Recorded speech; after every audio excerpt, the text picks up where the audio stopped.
Welcome to the Poor Rikes. We are talking about being poor and Rikes.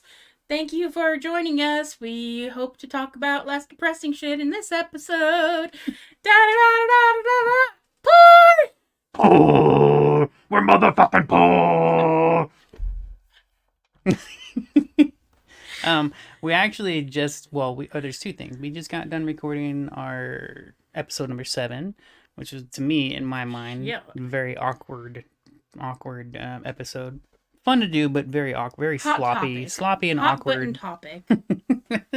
It's what happens when, like we were talking about, it's a new conversation for us. We didn't grow up talking about this. As we were just in the kitchen getting a snack in between episodes here, because we knew we were going to chat longer and just record another episode. Guess what we got as our snack? You're right. It was bacon.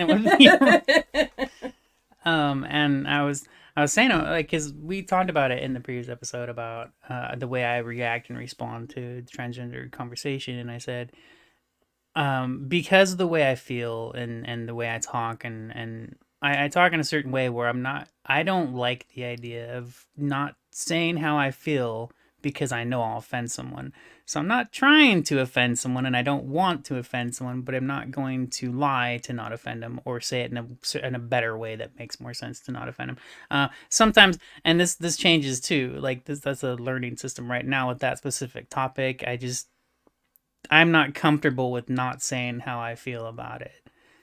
So if I think it's stupid, or if I think a certain aspect is stupid, I'm just gonna say it's stupid, even though I know I shouldn't just say that. Like, it's a horrible thing. Like, I know that. I'm not trying to be a dick. I'm just like, I don't know, man. I'm just whatever. I'm not censoring myself, damn it. Which is a dumb thing to do, right? Like, anyways. It's just how I am. That's just how I am. I do eventually learn and change my wording for things. But on that specific thing, I'm stubborn about it. So,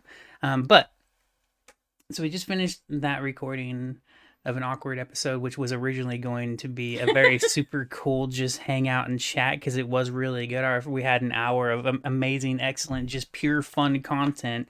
And then my sister was like, "Oh no, we can get into a serious subject for 5 minutes." I really didn't think that we were going to get into it again. I really just was like, you had expressed feeling bad after we talked about the trans stuff before, and I just wanted to say you're obviously not trying to hurt anybody's feelings, and you do believe that trans people do deserve to live and be happy. They're people. They are people to me. They are yes. human beings, which I think is an important distinction, because there are people who don't think that.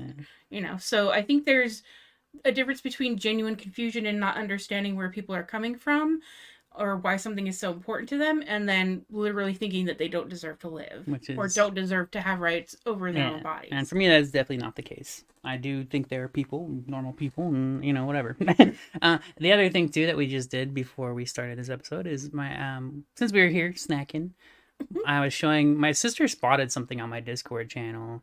And did you say who did that or something? Well, Dark had posted a picture from DeviantArt, and I said, did he draw that? Because I know that he draws. Yeah, so we were looking at some of Dark Alchemy's artwork. Oh yeah, that was right, because he posted saying I think I'm being recruited on Deviant for NSFW fan fiction, which I would. He showed the invite, like he got a picture, and it could just be like a regular ad or something. I don't know. I mean, but yeah. it looks like he got it. Like it. I could think that's like kind of spam, but at the same time, it could be real. Whatever. Talk about a breast job. Jesus Christ. But he's a really good artist, and he likes drawing NSFW, anime style cartoons. He also does other stuff. But since she noticed that on my Discord channel, I have Discord open. We were browsing some of Dark Alchemy's artwork just for the heck of it. Yeah, pretty cool. Cool. Good stuff. I like the girl in the pink and purple the best. Okay, so this episode, I believe, if I remember right, I want to talk about Robin and Myra. Yes. Okay, so Robin, real quick, because there's not a lot of updates because we talked about her last episode. Robin's just a very good friend of hers. She just bought a house. She wants to come pick me up next week, which would be in a few days because it's Wednesday, and take me to where she lives, and then help her pack up. So I'll be gone, but I think we're like ahead enough on podcasts that nobody will notice. Like I'll be back to record before we run It's out. funny that my sister thought of this because we already had. We're currently recording episode 8, Yeah, we and only have 4 out, right? we have 4 uploaded, Yeah, and we already had 5 and 6 recorded, yeah, and we just recorded 7, and now we're recording 8. yeah. So we're pretty good for now, time wise. And we should be able to get a couple more in before I go too. So Maybe we'll see. we'll see how the vulnerability hangover is I just- playing out. I thought it was funny that this was my sister's thought. Because she had gone to help her. Was it moving the last time as well? Last time, no, it was helping her unpack because she had been living there for over a year and had never unpacked. There's been a couple of times where my sister's gone with this specific friend to help her move or unpack or whatever, and ended up staying there for like a billion years. Well, so I went to help her unpack, but I had just quit my job, Mm. and so I could stay however long I wanted. But after 2 weeks, we both got sick of each other, and she bought me a plane ticket, only to realize that instead of 2 days, it was the next. So it was like we were still together for the next 9 days, and we were both like, I was just, yeah, she was, yeah, we were Just sick of each other. well, That's funny. yeah, because like I was like cleaning up her house all day, and then she'd come home and just like she might chat a little bit, but she'd go straight to her room. So, and then also I was dealing with like the fallout from quitting my job, and also the PTSD that came from the job in the first place, and then also like just like wondering what the hell to do about money and all that stuff. So I was struggling. Plus, then I ran out of my medication, and I didn't know how to refill it. I thought I was gonna refill it when I got home, which would be in 2 days. So I thought I'd be out without medication for 2 days, and then it was gonna be a week later, and then I started going through withdrawals and having heart palpitations, and I thought I was gonna die. No big. Uh, and then Robin was like, "You don't seem okay. How are you doing on your medication?" Like she specifically asked me, and I was like, "I'm out." She was like, "Do I need to take you to a pharmacy?" I was like, "Yeah." So she took me, and then I was okay after that. But yeah, so yeah, she's somebody who kind of needs to just be left alone, like when she's not at work, because she like interacts with people so much all day. Except right now, she's not interacting with anyone because she just sits in her classroom for 8 hours by herself because there's no students in there because they're all locked up. Mm-hmm. So anyway, so She yeah. works in a prison in case that confuses anybody. Yeah, she's They're all locked up in the closet. she's a teacher in a prison, and right now they're not doing classes because of COVID. So, so she's doing like paperwork and stuff like that. I just thought it was funny because I hadn't even. My sister told me she was going to be going to help move and whatever. And yeah, I thought it would be March because she's able to move in March, but obviously she's going to want to pack up first. So my sister told me this, and I knew she'd be gone for a while, probably. Even though we already know they get sick of each other after 2 weeks. But they'll probably just end up. I don't know, but we'll probably end up in another 2 weeks, is my guess. I would say probably 2 max instead of 2+. But I thought it was really funny because I wasn't even thinking of the podcast. I was just thinking, oh, I'll miss my sister. She's been gone for a while. And she's like, oh, don't worry. We'll record podcasts. I wasn't even like thinking about it for a single second. And she's like, don't worry, we're covered. And I'm like, we've gone more than 2 weeks without talking to each other, even with me here. So I thought that was super funny because I never even gave it any consideration. Oh man. Anyways, okay. So, any more on Robin or? I think that's it. I just wanted to update everybody on the fact that they won't miss me because I'll be back before we run out of episodes. It's funny because we literally just talked about this in episode 7 too. I was talking about how I was referring to a new listener that we got. Oh yeah. So hello to Dark, Wags, and Soda. If any of you or all of you are listening, hello. And she was like, I forget about this because I'm so used to whenever I record content, I'm so used to like basically uploading it right away. Mm-hmm. So when I was telling her about our new listener and I was talking about him and she's like, oh, that's if he's still listening by now. And I was like, what? I didn't realize because we had 2 episodes in between that we already recorded that are not uploaded yet. Where we talk about suicide a lot. And she was like, in case he's still a listener after hearing the things we say and whatever. But anyway, so I just thought that was funny. Yeah. So, because I'm not used to saving content. It is a very new, weird thing to do, and I don't want to save it. I want to put it up, man. Yeah, I just don't want to run out because I know how I Yeah, am, and yeah. after the last time we recorded, I know I wanted to record again right Mm, away. I just was so tired, and I just slept for 3 days. So, mm. um, and nights.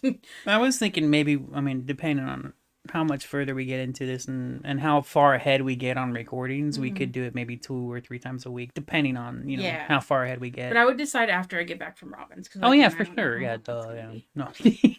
No. All right, so in this episode, I wanted to talk about my conversation with Myra. So I talked to Myra. Myra is one of our aunts. She's I one of hate our. saying aunt, She man. was one You of know that, our. right? Like, how it's the correct pronunciation is aunt, right? Is it correct? No, there's both pronunciations. You can just choose which one you want. Really? Yeah. I remember a long time ago, people were pointing that out to me, like aunt is the correct pronunciation, Well, and it depends on where you are, or how you grew up, or whatever. accent and whatever. Yeah, like Because I think the it sounds it sounds like something a Midwestern, rich person would say. like Just aunt, Midwestern people say my aunt. aunt, my We fancy knives and forks, we my say aunt, aunt because we're from and my munching with my aunt. our mom is from Missouri. Missouri? I just say aunt like a bug, Yeah. Aunt. So yeah, so she's our aunt, and she's kind of the one who checks up on us the most.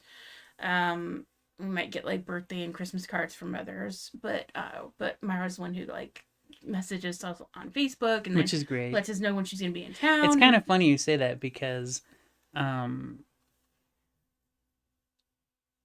I believe Sarah gets offended that we don't reach out to her I on know. Facebook. I would.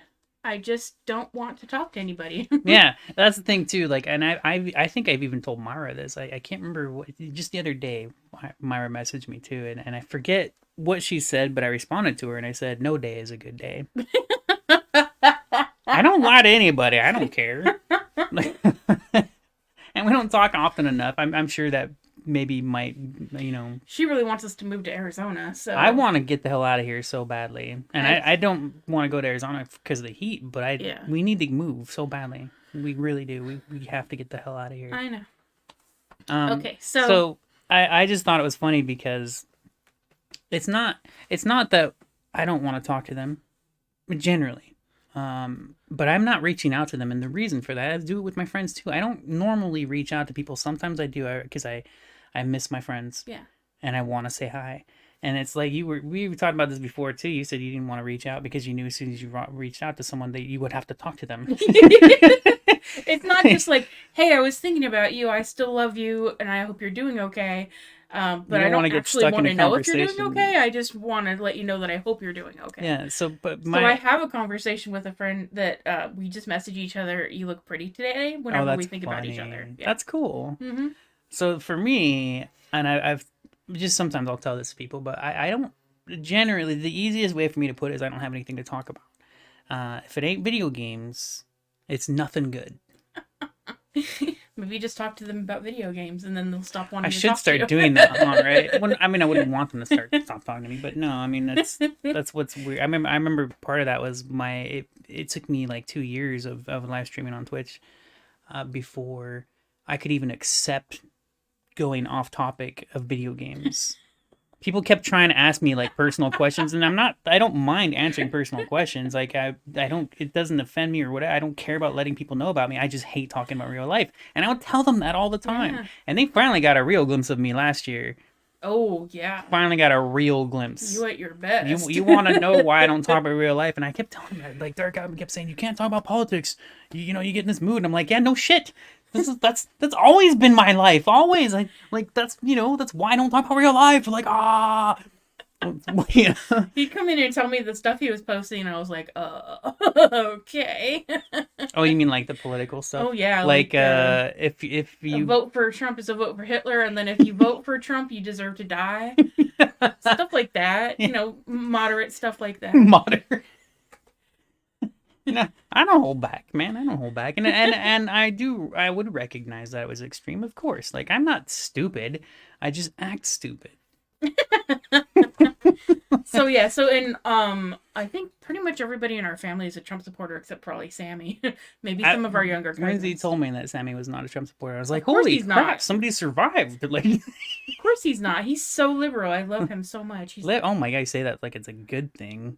Well, I've learned too much about lefty. He's liberals lefty. to He's the left. that's more He's on the forgivable. left. Liberal lefty. No, I know. That's the whole that whole like we talked a little bit about identity politics before too, and it is trippy.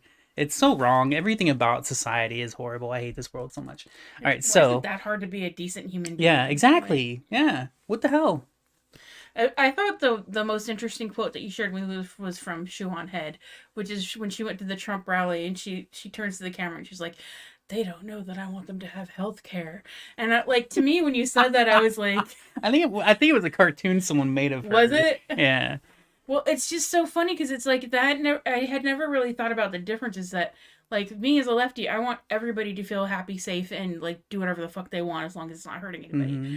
And then like people on the right, or not. I mean, this is a generalization, but like it's just about restriction and making sure that people aren't allowed to do things and like not be themselves. And, Well, that's what's weird about it because we didn't even plan to get into this, so nope. we'll try to keep it casual.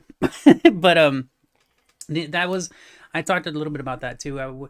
It's so hard to get into Republicans versus Democrats and these labels. Yeah, and I remember I was very specific about this when I talked about briefly in my some of what I learned in 2020, because I was like, what I'm talking about when I say Dems versus Republican, I mean the parties, I mean the politicians. I don't mean the people that in society that claim to be Republican or Democratic. Because there are those people that really are that hardcore. They might as well be the politicians because they really are behind it and they believe. But the people are so confused, and the reason that is because we're all lied to no matter what party we're in. Yeah. Even if you're in the left party and if you were to vote green, you're still being lied to because the system is so bad. It's not only that, but like our values cross that like idealism lines, right? Yeah. Like some of us are more conservative in certain areas, and then some of us are more relaxed in other areas. Like like I am anti-gun. Are you? Yes, I fully. am extra anti-gun.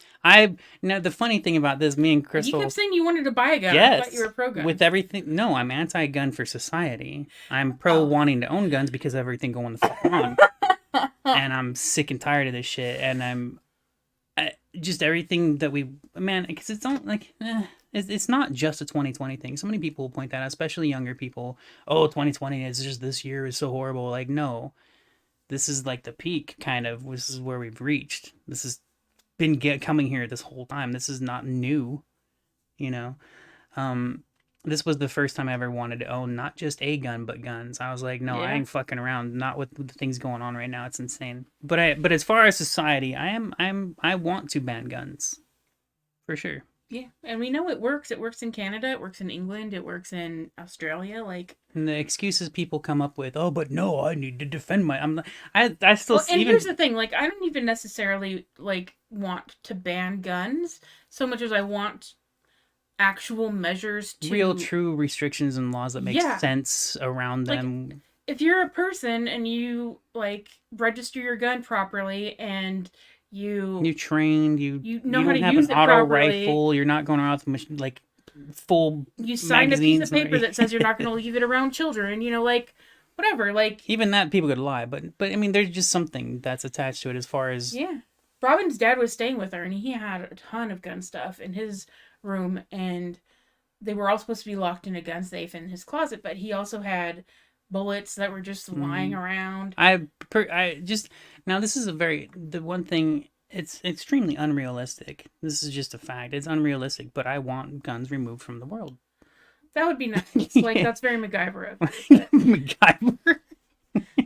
Anyway, you know what's funny about MacGyver is he's like all snotty about like not ever using guns, but he made a bomb in like every episode. Oh yeah, for sure. But that I don't know. I mean that's funny. But no. So what's funny about the gun thing too is people make up like the stupidest excuses, and very good friends or people I would consider good friends and regular friends and whatever, they make arguments too. Like I'm constantly, whenever the conversation comes up, which isn't often, but whenever it does, there's always somebody being like, oh, if somebody comes out with a knife, I have every right to kill them. And I'm like, why do you need a gun to stop somebody with a knife? Like, what the fuck is wrong with you?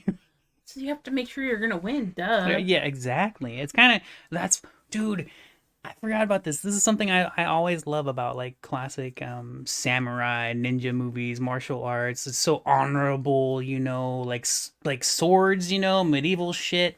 Get rid of the cannons, get rid of the fire, the arrows, and get rid of any like man to man, man. No Like come on, projectiles, never yeah. again. So You can throw a dagger though. right, yeah. No, I'm a big fan of the honorable samurai story stuff, and of course, eventually, no matter what, that's why we got into guns. People are like, I'm not gonna lose; they're better than me. Let me just shoot them, kind of Yeah. a thing. It takes no skill.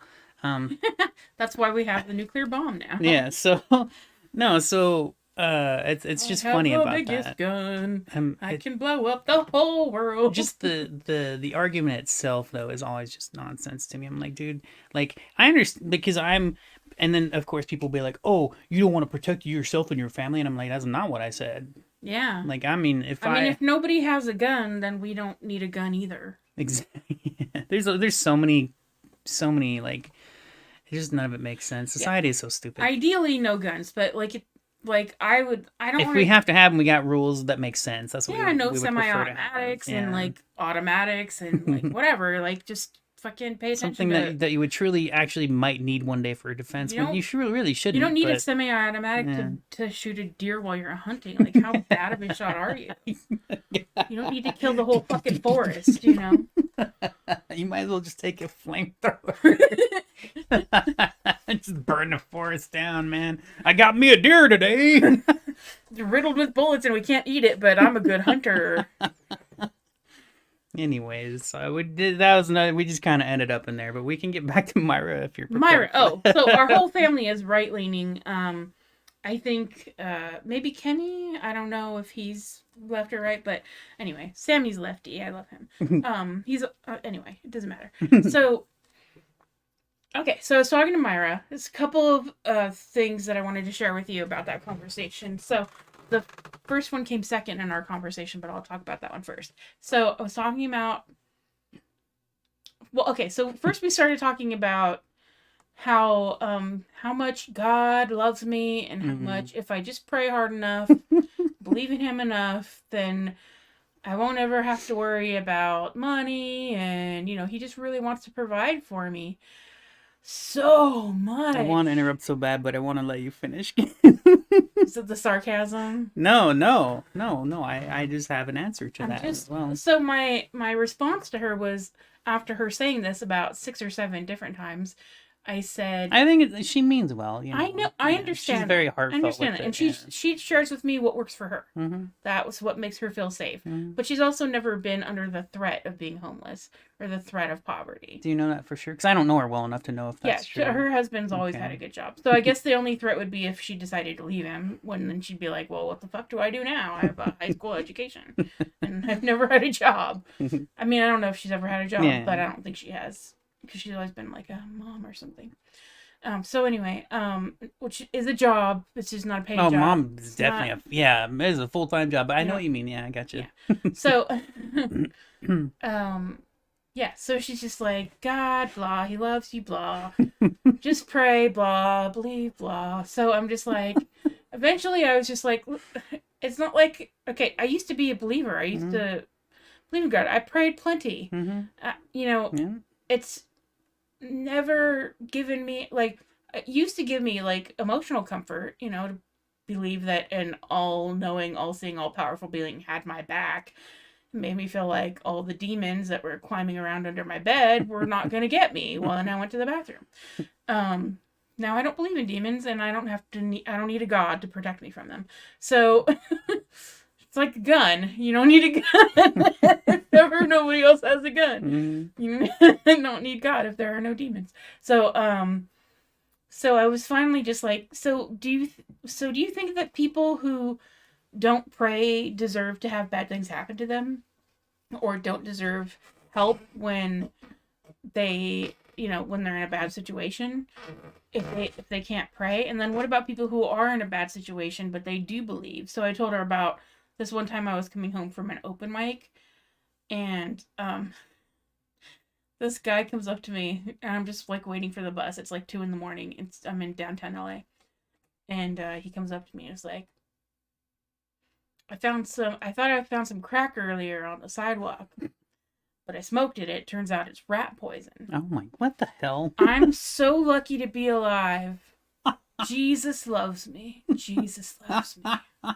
And he meant it, man. He meant it. Yeah. So I tell Myra this story. She's just like, oh, well, I don't, like, God knows his heart. Like, maybe he didn't mean it or whatever. Like that was kind of her response. And I'm just like, no, he meant it. Like, he was very sincere. Like, I could feel that he meant it. Like, he was genuinely happy to be alive. I'm confused. Is Myra's response that somebody who smokes rat poison not loved by God?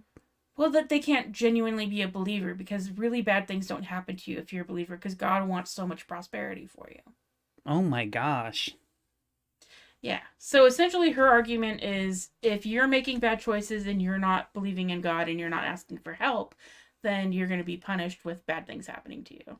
And that's kind of her position on it. And she said it in a less direct way, but I tried to narrow her down because I'm just like, so eventually I instead of just asking her how she felt about it because she just kept saying, well, it depends on the person, you know. She said that so many times I was like, here's what I feel like. I feel like nobody deserves to wonder where their next meal is coming from. Nobody deserves to be out in the cold when there are houses available, there's shelter available. Like there's enough shelter in the world for There's everybody to literally have is a roof enough, over their yeah. head. There's not any reason for Then we're anybody to go still without. millions homeless. Nobody deserves that. And even if like there weren't enough homes to go around, like nobody deserves that. Nobody earns that. Nobody deserves bad luck. No matter how many good or bad choices you make, good and bad things happen to you whether you deserve them or not. And I said, even somebody who hurt me the worst, so I brought up Dina, I said, even her, like the things that she did to me when I was a child, I don't think that I don't wish on her like homelessness or being hungry or being scared. I don't want her to be unhappy. I don't And this want is her. just so you know, listeners, this is where me and my sister are different. Because I would sure damn well wish hell on people. Well, so here's the thing: is like sometimes I get really angry and I just I'm like constantly angry. That's my issue. Yeah. I get really angry and I think about like, why does she just get to go through her whole life? She's got a kid, she's got a boyfriend, like she's got a career, like she has a good paying job. Like why does she have an okay life and I'm stuck with all this insecurity and anxiety and can't even fucking hold down a job because I'm so fucked up from PTSD from her that I can't interact with human beings in a functional way. Like I'm fucked up like almost 40 years later and she's out there fine. Like I don't think that's fair, you know. But at the end of the day, I don't want her to not be fine. Yeah. You know what I mean? Like I was only 7, but she was only 10. You know, and she was under pressures that I wasn't under. And like I told Myra, like we couldn't escape from each other. Like she couldn't escape from me. Whatever bad feelings that she had, she couldn't take them to her room and she couldn't take them home because I was always there. You know, like I didn't go out and play with friends. Like I was always in her room. She had no sanctuary. So whatever was happening to her, which she never confided in me, but I have my guesses, you know, she was constantly under attack and then I was her whipping boy for that and that wasn't fair. But also she had nowhere to go where I wasn't. She had nowhere to go where she couldn't take it out on me. So I can see where she's coming from and I also understand she was a child and I don't want her as a 40-something-year-old person to constantly be paying for something she did when she was a kid and that when she was under intense pressure. And I'm not excusing what she did. I'm not saying it's okay. And I'm not saying it didn't hurt or still doesn't hurt, right? I'm still fucked up from it. And sometimes I'm just like, it's not fair that I'm fucked up and she's fine. But for the most part, I just want her to be fine. I want her to be happy and I don't want her to hurt anybody else. That's my big thing. It's like, as long as she can forgive herself, but also not be like, what I did was okay. Yeah. You know? Like, because there's a difference. Yeah. Then I'm cool with that. But I was also expressing like my intense anger. So like there's a difference between forgiveness and grace. And so for me, the difference is forgiveness is like if you hurt somebody, you owe them recompense. Like if you take something from someone, like their innocence, then you owe them something equally valuable. And forgiveness says you don't owe that to me anymore. I'm saying that the debt is forgiven. So you stole $5 from me. I'm saying you don't owe that to me anymore. Like don't even try to pay it back. I don't. Yeah, it's fine. Whatever, you messed up. Yeah, so that's forgiveness. But for me, the forgiveness towards her is more about, like, I don't want anything from you. Yeah. Even if you could make up for it, I wouldn't want you to try. Because I just don't want anything to do with you ever again. On the other hand, grace is, I understand that you were a child. I understand that you were under pressure. I just want you to grow up and be a healthy, happy human being and be that person for the people around you. You know. So you actually like worded all this out to Myra? Oh, yeah. Okay. That must have been a long ass conversation. It was. We were talking for like 3 hours. Wow. I'm That's surprised you another didn't like reason- talk on the phone. We were talking on the phone. Oh, I thought you were like messaging each other on Facebook and you were like typing all this Oh out. my I was God. like, damn, it would have been Can a you book. imagine? Oh my! I would still have carpal tunnel. Okay. So she was like, "All right, well, you know, I mean, because I was just like, it just feels like she just got away with it, you know." Mhm. And I'm just frustrating because she could hear the bitterness when I was talking about, like, I don't want anything from her. Yeah. Because I was saying it more bitter than I am now. But also, like, she could also hear the compassion when I was talking about the grace, because I really genuinely, like, I feel both ways. And I'm a human being. I can feel more than one way about something. Yeah. So, like, so she was like, well, you know, she didn't get away with it. I mean, she's struggling right now. She's struggling really hard, and she's in a situation where she might be taken away from her kids. Or she might be separated from her kids for a while. And I started smiling. I couldn't help it. I was like, what, is she gonna go to jail? And she was like, yeah, maybe. And I was like, I doubt that. I was like, what did she do? Yeah. And I was smiling. You can hear a smile in somebody's voice. And it's not so much like that it makes me happy, the idea that she's in trouble. It's partly like, You got what you deserved? well, it's not, it's more like, it's partly like, finally, you know, finally something, you have some consequences for your actions. Because I'm not the only person that she's hurt, you know. She stole $200,000 from, 200,000, 20,000, whatever. It was a lot of money. Wow. From her boyfriend's safe. Once. Lucky chick, damn. Yeah, and then he dumped her for a while. I think they got back together because they have kids together. And he didn't sue or press charges or whatever. So I don't know what she did now, but whatever it is, she might be going to jail. So she didn't even tell you like any details? She wouldn't tell me. She was like, I don't want to gossip. I was like, God. Gossip? Yeah. Tell me facts. You don't need to gossip. Like, but she could also hear me smiling. She didn't want to be like, I want to give this person enjoyment of this other person suffering. I told her, I think she was making it up. Oh no, she wasn't. When I told Myra what Dina did when she like used to torture me when I was a kid, she was like, poor Dina must need intense counseling. Like she must need a lot of help. Like that was her instant response. I'm like, I'm so sorry that happened to you. But that's the thing, is she grew up closer to Dina and she had more interactions with her. And then also she kind of knew that there was some like, what's funny about that? I knew right when you were saying that would be her response. It reminds me of when we were re-going over the story about the beans. And Mom starved me for 3 days. Yeah. And I was like, poor Mom. Oh my God.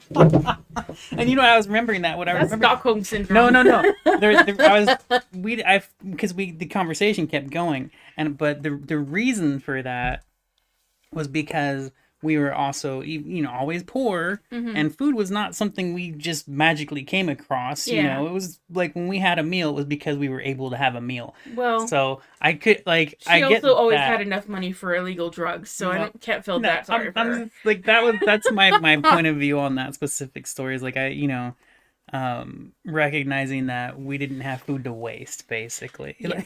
Although honestly, it was her fault for making something so disgusting. It was I just forgot to say that. It was because I lost the mindset when we continued on. But that's basically it. It was we just we had to appreciate what we had. So I'm like, hey, I was horribly abused when I was a child by this person. She's like, oh, you're a poor abuser. Yeah. What they must have gone through, the psychological torment of being so cruel. That is so funny, man. So, this is another reason we're not that close with our family.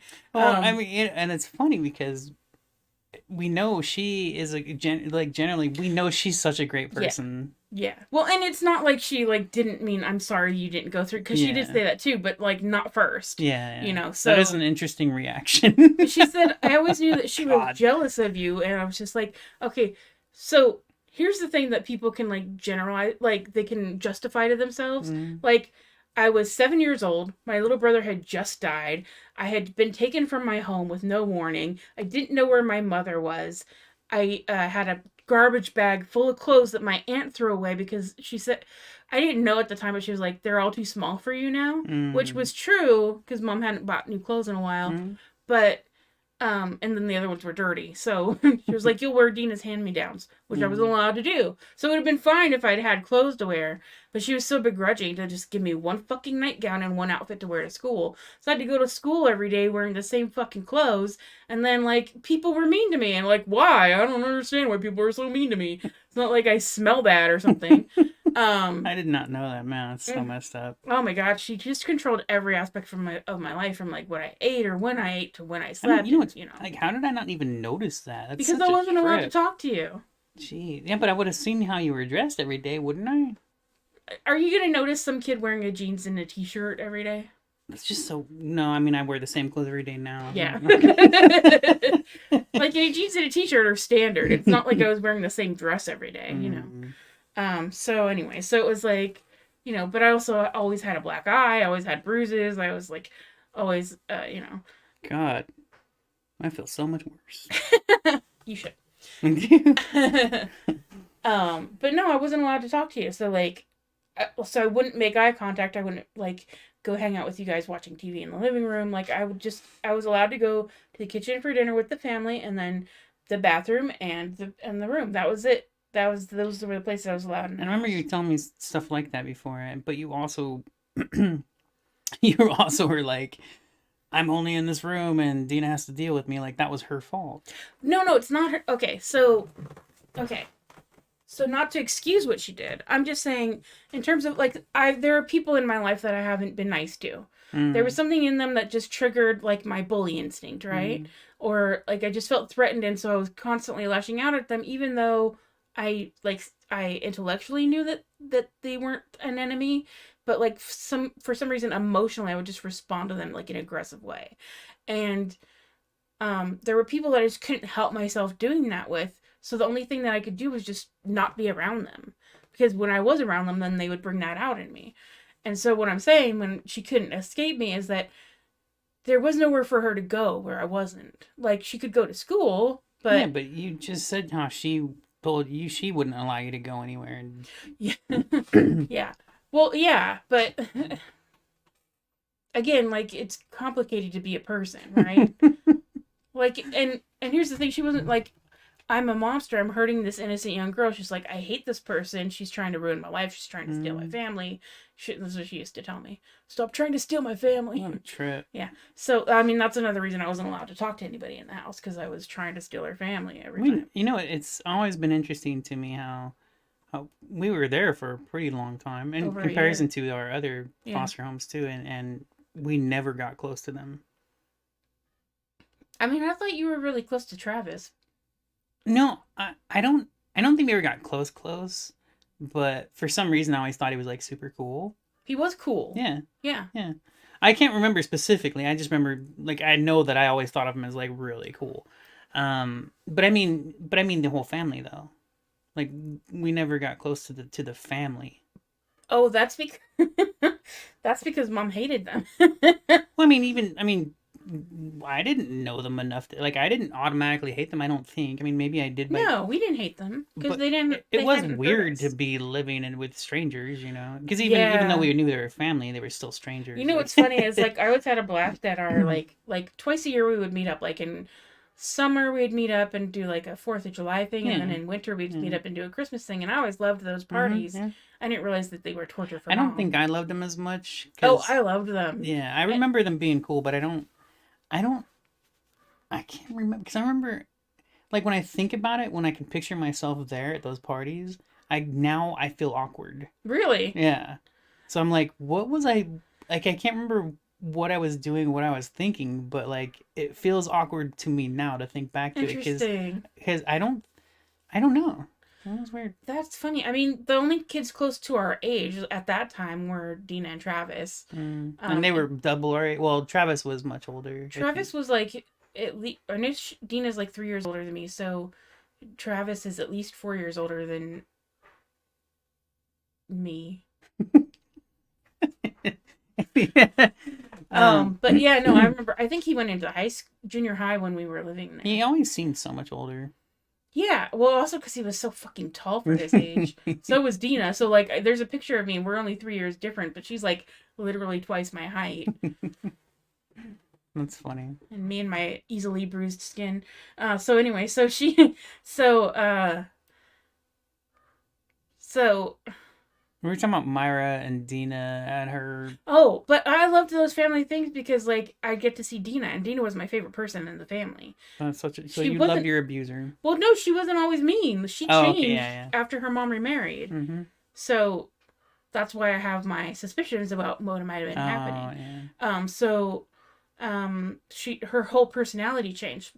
And her personality changed since the last time I'd seen her before we moved in. Mm. But I had just been like, well, maybe she was in a mood, and I didn't really, because she was my favorite person. And she wasn't mean then either. She was just kind of distant and like just kind of staring off she was just kind of like in her happy place or whatever. And like, I just kept trying to get her to tell me it was wrong. And finally, I asked her so many times, she was just like, nothing, I'm fine. And that was the only time she'd ever yelled at me. And then when we went to live with her, then she was just a very angry person at that point.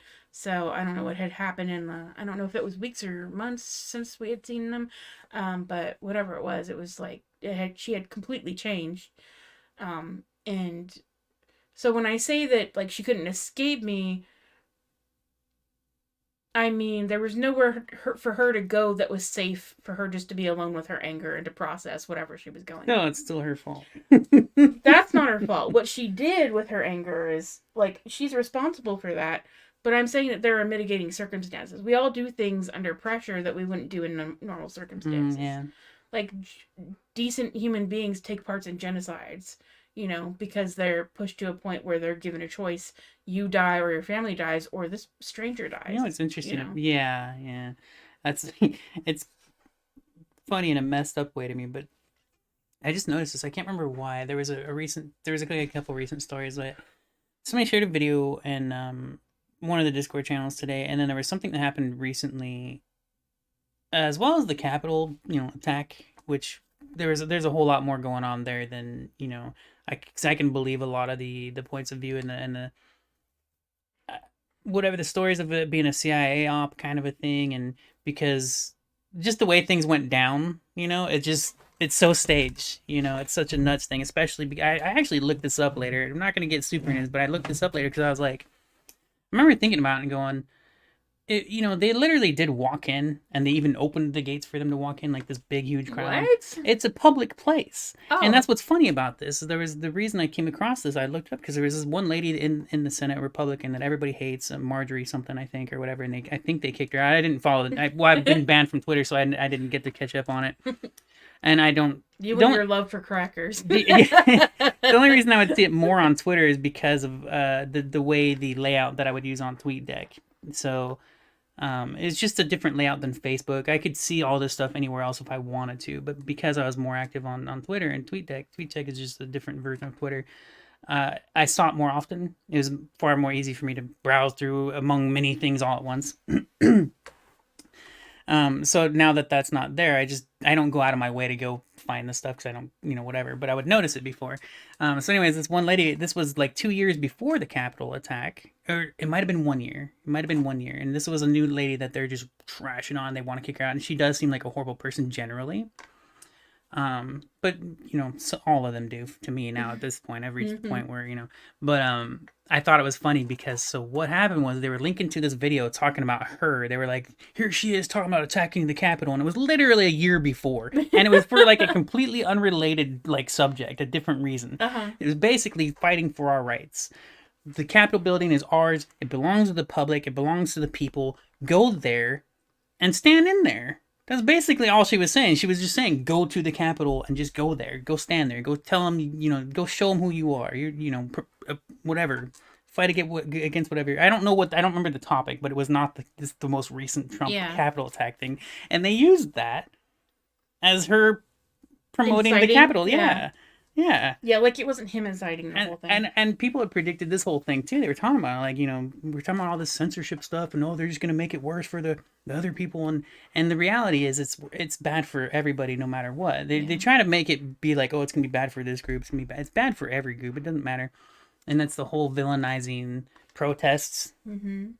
That's what they continue to do. That they want to ban protests completely. Even What? peaceful ones. Yeah, no, that's what they're leaning towards. That's where they're trying to push. They're Oh trying my to get into God. no protests ever again. Doesn't matter how peaceful it is. Straight up fascism. That's why they try to make every peaceful protest look violent. Oh. That's why they do that. Yeah, that's why they do it. That's the whole purpose. They're trying to ban protests altogether. Who's they? The government. Oh. I'm sure there's specific people, but to me, it's just the government. I'm not picking parties. I don't care. They're all pieces of shit. Wait. Pause for a moment and tell me how you really feel. No, whatever. I forgot. I had a reason that I got it. Oh, what was it? Oh, just the fact that it's a public building and that all stuff. But what were we talking about? The reason I got into It that was we all behave in weird ways under pressure. I know I had like two other stories I was gonna take that into, and that just got me super sidetracked like a jackass. Yeah. My dumb brain. So my point is that she, at 10 years old, not having the emotional maturity to be able to handle whatever's happening to her, took it out on me. It's not my fault that she took it out on me, but it's also in a way outside of her control as well, right? It wasn't her fault she was under attack. She was also disturbed and messed up and whatever. And it wasn't her fault that she happened to have a punching bag placed in her room that she could take all her aggression out. What's weird to me about that is, like, I in a small way I can understand myself not noticing that, but how did none of the grown-ups notice and be able to stop it, kind of a thing? So, okay. A lot of the... Okay, so first of all, Illy had a full-time job. Mm-hmm. Herbie was I think they were never home, all right? Yeah, so she was gone like 40 hours. It might have also been another reason we didn't She'd really come get home to and know make dinner, and then she was there on weekends. Yeah. And, and then Herbie, her husband, was in and out of, like, rehab several times. Mm. So she had lots to deal with, aside from that. She also had her own traumatized childhood from grandpa molesting her, and then her first husband was a child molester. And so if something was happening with Herbie, she was already ignoring that. Oh, I just forgotten about that part. Yeah. I did remember. I thought I remembered them pretty much not being home very often and stuff. Yeah. And that does make sense why we didn't really get super close to them. Yeah. And I wasn't allowed to talk to them. Like, so if Illy or Herbie initiated a conversation, I would have to talk to them. But I couldn't go to them. And also it didn't occur to me to go to them because they were her parents. And, like, at the time I didn't know that, like, all I knew was that Dina didn't like Herbie. I didn't know, like, but that didn't make me want to go to him, you know?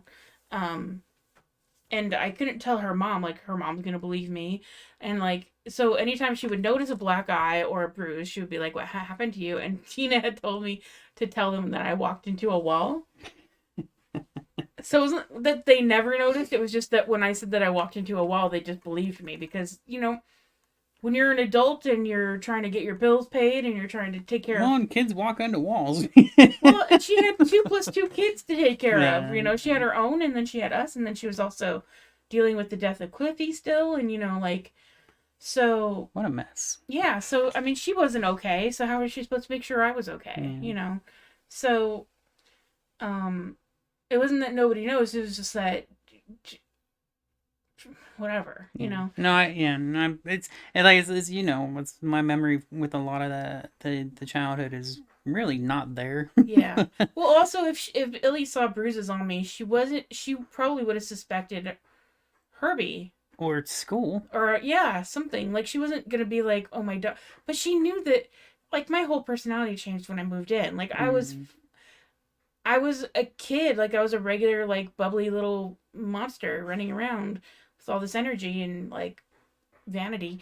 I loved our family get-togethers because I loved running around from adult to adult with them all. Like, wanting to like pick me up and tell me how cute I was and No, all not that stuff. me. No way. I loved that shit. I just loved as much attention as I could possibly get. Yeah. After I start like the first week of hanging out with Lily, I just got very quiet and withdrawn, and my whole personality changed. Which, if your brother just died, if you're like taking care of this kid and their brother just died, you might just think, oh, they're reacting to grief or whatever, right?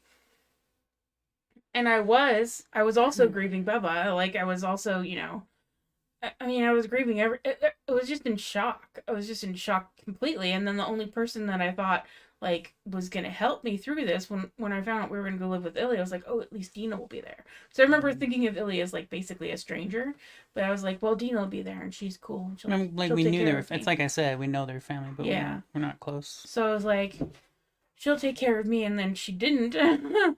And I just remember like when I realized that I was gonna be like moving in with Dina, I was like, finally I can just rest, because I felt like I felt like I hadn't been able to process anything, and I've just been going. Mm-hmm. Like I woke up the day after Bubba died, and I remember thinking, am I just supposed to, like, I went to go ask Mom, like, am I supposed to go to school today? And Mom kind of laughed, like, I know kids don't like going to school. Yeah, you gotta go to school. But it just didn't feel like life should continue to happen after somebody that important wasn't in it anymore.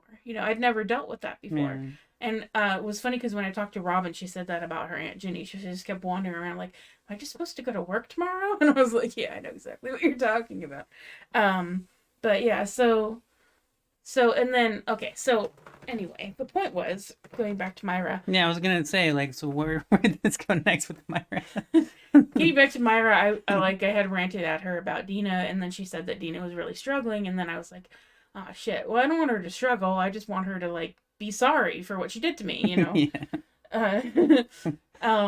have some sort of remorse, show some sort of, like, conscience, because she was so sadistic, like, when I lived with her, like, I didn't see a person after a while, like, I was just a monster. So I was like, do you think that she would benefit from having me call her or me talking to her and telling her, listen, well, you did really hurt me, but I still want you to be a happy, healthy adult, like, and find a way to be okay with yourself and forgive yourself if you feel bad. I don't even know if she feels bad, Well, I mean, for me, from some of those, I haven't had many experiences of. I mean, I can't remember them off the top of my head. The one major one I can remember is stealing money from Renzi. And I felt bad for that for a long time. Yeah. Many years. I didn't feel so bad, though, that I was going to really needed to go out of my way to apologize to him. Yeah. But I always felt bad. And to me, that specific thing, it's not a super drastic, crazy, messed up life kind of a thing. Mm-hmm. But to me, it was such a big deal that I didn't want to apologize unless I had to. And that was a small thing. Mm-hmm. That was just stealing somebody's money. Yeah. That was very close, that we lived with and basically took care of us or helped take care of us in a way. He was not, I don't see him as a father figure at all. No. But I'm pretty sure he probably helped Mom pay the bills and stuff, whatever, where we lived. I mean, and all he paid that. rent. So, no, I've never seen him as a father figure. I've seen, if anything, maybe like a close uncle-ish cousin, sort of. I don't know, because he's not. When he ended up in the hospital with the kidney thing, it's just like I kept calling him my dad-ish because he was the closest. I just call him Mom's boyfriend. Yeah, that's what I call him. And she would never admit that he was her boyfriend either. So like, what do you call this person? Yeah, he was there your entire childhood. That's basically what I would just say. My mom's boyfriend, whatever. Yeah. So anyway, I was just it might be one of those things where it's just really hard to apologize for. Yeah, I would imagine so. Because, like, I have my own instances, like I said, of, like, just having this anger around people and not knowing how to stop myself from lashing out. So I understand what that feels like, and it doesn't feel good. But I also know that there are people who can hurt other people and then justify it to themselves. So I don't know if she feels bad or not. Yeah. I don't know if she still blames me. And it would be good to know. Yeah. So, but the thing is, I asked Myra, do you think that she would benefit from hearing me say, like, I forgive you, I want you to be happy, like, figure out a way to be healthy and okay. So you can be a good mom and a good person and just okay. And she said, yeah, I think she would find that very helpful. So I said, well, if you would like to pass on my number to her and let her know that I'd have a conversation, then if she asks why, you can tell her what I was planning to tell her. Just so that she's not blindsided or be Yeah. like, what does this bitch want? Yeah. After 30 years. What does this bitch want? Uh, Well, I mean, obviously my husband, but I haven't heard from Dina at all. So. I remember when they came over, even Dina came too when mom was dying. Yeah. Well, no, she came after mom died. Was it? She came to the party after. Okay, so when she was around, they seemed cool and stuff, But even I was feeling awkward because I had only known a little bit, Like I'm still always learning something new about your childhood, Oh. Tina. So, but even then I felt awkward because she seemed cool, Yeah. But Well, still, I mean, she's not okay. So, like I said, people act differently under we're pressure than different they times, do. and yeah. But then also, you're I just about this like I also knew that there was no closure, there was no apology, none. I wanted to talk to her then. I wanted to be like, I forgive you. Like, just go forth. And the reason that I wanted to do that is because after mom died, I was like, there is no pain that I've ever experienced that can even match this. So whatever Dina did to me, like, it doesn't even matter. Like at that point, like, but there was something that just held me back from just like kind of pulling her aside and having that conversation.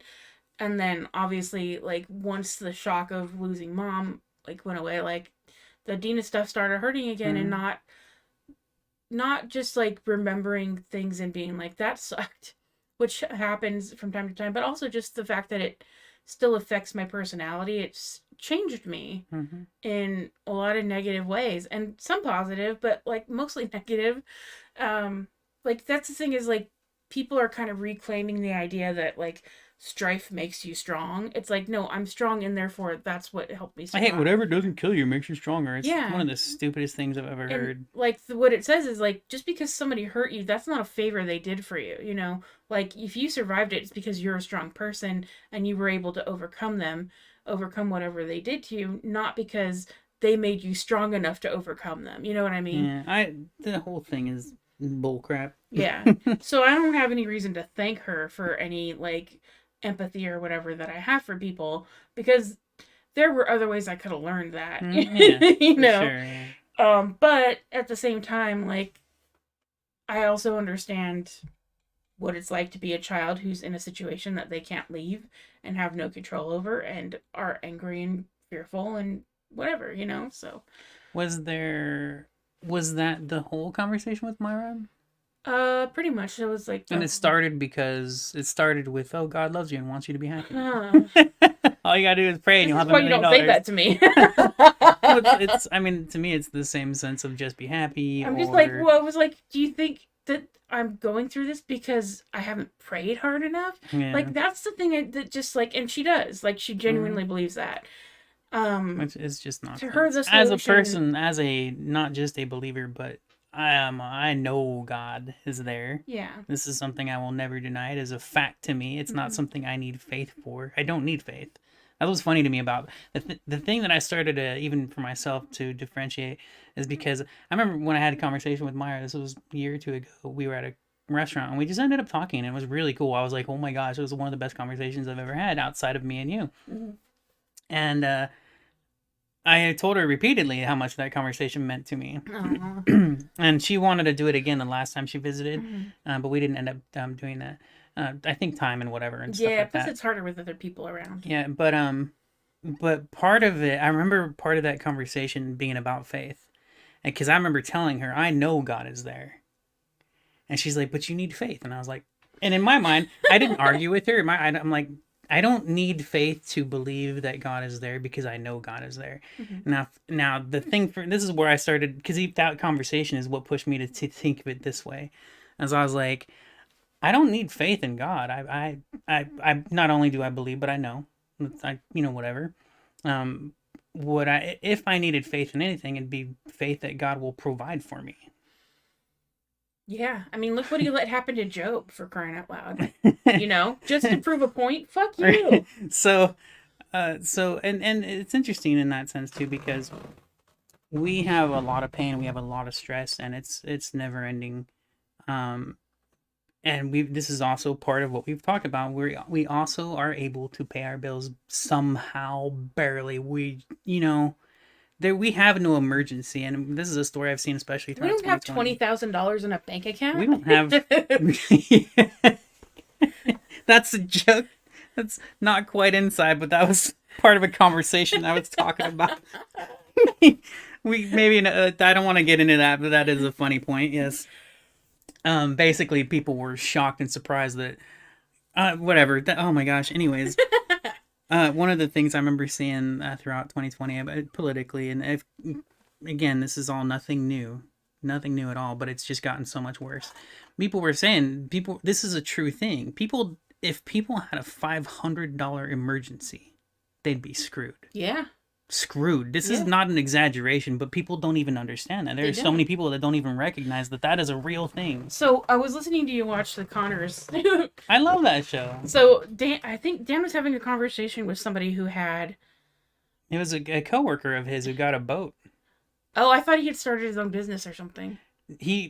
Dan was upset because he's struggling with his bills, and they worked together. Dan built this company, and his buddy worked for him. His buddy came over with a boat into Dan's driveway to show it off. And he wanted to celebrate with Dan because they're really good friends. And Dan, he couldn't help but be pissed and resentful. Yeah. Because not only was he the boss... He should be buying the boat, goddammit. He said, if anything, I should have had one first. That was part of their conversation. And I was like, I could totally understand that point of view.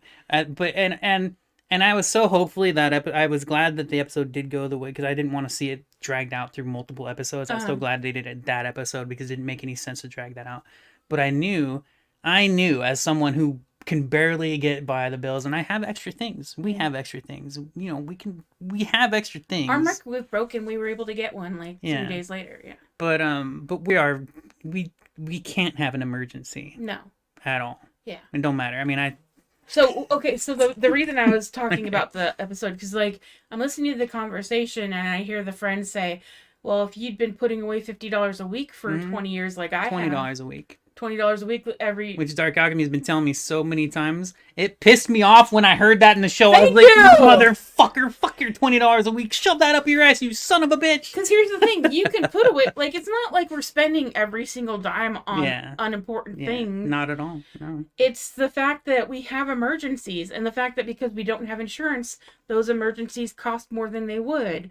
Right? And we can't afford insurance, or the kind of insurance that we can afford wouldn't actually do anything if we actually needed it. That $20 a week will be spent on something we need. Right. Because, and here's the thing, we don't, save your... That specific part was so unrealistic to me. I understood the argument. I thought it was good. I think they should have said something else. I think they should have said $1,000 a week or something like that. Yeah, but you don't understand how good it feels to blow your entire paycheck at the county fair, blah, blah. Yeah, that was also stupid. Oh, I love that their friendship came back to normal. Yeah. But that discussion was so, I was like, who the fuck are these rich people? Dan basically admitting, it's my fault that I'm poor. Yeah, no, it's horrible. Not I have higher expenses than you, not I have a bigger family, not that I'm supporting an entire business, so all my expenses go to paying you before paying me. Mm-hmm. So I can go without, but I have to pay you because you're my employee. What's funny about that is in this show, I think they're middle class, aren't they? Oh, they're definitely lower middle class now. Right. But if Dan owns a business, but if it's struggling, it's probably lower middle class. Okay, because they have a really nice home. Yeah. Really nice home. Who knows if they own it? Well, for us anyways. No, I mean just character-wise, TV show-wise and stuff. Yeah. So what I do like about it is they've always addressed reality. Even the original Roseanne. Okay. Sorry. So it's just an answer to people who are just put $50 away, or save your Starbucks money. I've spent maybe $5 at Starbucks in my entire lifetime. I don't go to Starbucks. I don't get my nails done. I don't have an expensive phone. I mean, I have an expensive phone, but I got it for free, and my bill is $40 a month. That's my biggest monthly expense outside of electricity and rent and shit. Yeah. I don't get my hair done. I don't get my nails done. I can't remember the last time I bought new clothes. It's not... We talked about that before, too. Remember, I said I didn't even shop for a long time for clothes. Here's the thing. I'm not wanting for, creative supplies. I make jewelry. I make, drawings. I make drawings. We have fun. We're able to entertain ourselves, and we're able to eat. That's it. Yeah. But We're not secure But at all. can we get our teeth fixed? No. Can I get new glasses? No. Like, can you get new glasses? No. I've needed them for a really long time. Yeah. At least 15 years. Like we're not spending our extra $20 a week on nonsense. We fucking need it. Well. Oh yeah, the extra 20 a week, yes, for sure. Because we do have luxuries. I mean, I had a bill when I did have insurance. We have small luxuries. Like a luxury to us is literally Hulu. Netflix. Yeah. Yeah, that's that $12 a month is literally a luxury to us. Even the internet by itself, the internet bill is a luxury. Now it's also a necessity. It's a necessity because it's a luxurious necessity, though. I guess whatever, right? Well, no, because you need it for work. So yeah, but if I got a job outside of the internet. But you don't have a job. Yeah, no, I'm just saying, just the way I see it, though, like I do recognize even the internet is a luxury. But it's even not though anymore. It's become such a necessity for society. But we could live without the internet. Yeah, like that is. But it's the idea that you can save 20. Like we haven't been wiped out by emergencies before. We don't have a car. That's because We're we not don't bother gas. with emergencies. We don't have car insurance. We don't have car maintenance. Like. We don't have our own washer and dryer. We don't we don't have stuff. We don't have bills that other people have, and we're still struggling month to month. So save $20 every week for 20 years. Go fuck yourself. Mm-hmm. Because anytime it's not like we have right now, we have a couple of $1,000 in like next couple of months rent money. Yeah. But if either of us had an emergency, like a medical emergency, we'd be so fucked in terms of paying rent. It's like either be sick or have a house. You don't get to choose both. I've each pair of my glasses, I think I've had I can't remember. I think this might be my 4th pair of glasses. It might be my 3rd. I don't know. But each pair of my glasses have lasted a minimum of 10 years. Yeah. A minimum 10 years since the first time I had a pair of glasses. These ones are the longest ones I've had because we're beyond fucked now. We used to have our mom's income. Mm-hmm. Without that, now we're even worse off. Yeah. So, and it's a weird thing to say that too, because that's something society would shame you for. Oh, you're over 40 and you needed your mom's income. Like that is the world. That's our real life. Yeah. Like I tried moving out at the age of fucking 18 with a full-time job, massive amounts of money, and I could not do it. It was impossible. It was literally impossible. We don't live with our mom anymore is because she died. Yeah, she died on us. If she was still here, she'd be paying the fucking bills, man. Yeah. And not because we weren't working. Yeah, exactly. Yeah. I mean, I'm not working, but whatever. But that's the other thing is the reason that I wanted to work on my website is like, there's a possibility as opposed to like opening an Etsy shop, which I talked about in the last episode, as opposed to opening an Etsy shop and hoping that people find it and buy stuff. I'm gonna put all my shit out there. If people like it, then they'll like support me on Patreon or send me Venmo or PayPal or whatever. They'll find a way to appreciate it. Yeah. Like you found people who appreciate you. Which well, I will never not have my mind blown by that. But that's the way it should be. Like here's the thing: if you offer a valuable something that is valuable to somebody else, whether to you it seems like I was just doing this for fun for me, but to them they get something out of it, they find it valuable, and then they like you, and they're like, "Here, I want to thank you for what you've done for me," whether it was like a couple minutes of just getting out of their own head or whatever. I wish I could still provide that. Yeah. I think we talked about that last episode too. I'm done with Twitch for now. Yeah. And I'm moving into podcast instead. In a way, I'm trying to offer something else, but I can't do the same thing anymore. Maybe you'll like just take a break from it, and then like you're probably just fried right now. I don't know when. I have no plans because like there was a time a couple years, just went on for a couple years straight. Every day, I struggled with wanting to start a stream for many reasons, like all kinds of reasons. And at this point, it's in the same way where I want to, but I'm at the point where I'm just like, it's never gonna happen again. And it sucks, but I'm like, anyways, crap. And there was something else before, and I would say a paragraph ago, a minute ago, or whatever. You were saying something that I wanted to respond to, but so besides the glasses, I mean, for years now I've had 4 holes in my mouth from I have 2 from fillings that fell out. and there's And I, they're jagged, so like if I talk too much, then my tongue gets like scraped up. eventually after years that'll get better. Yeah, I used to sing. I used to sing along to like Pandora and stuff. You would cut your mouth, right? Your cheek or No, I something? stopped when my teeth broke because it hurts. Oh, So okay. even if I talk too long, like I was talking to you for like 3 hours, and then I talked to Robin for like an hour, 2 hours, and then I talked to Myra the next night for like 3 hours, and then like it took me a couple days just to heal. Yeah, no, you have these like cuts in the cheeks and stuff. Not in the cheeks, just on my tongue. The side Oh, of my really? tongue. I had I'm telling you, it took like at least a couple years of my tooth, jagged, sharp, broken tooth. At least a couple years before it finally, like, I don't know what happened. I don't know if it like rounded out or softened up. I don't know, but it doesn't cut me anymore.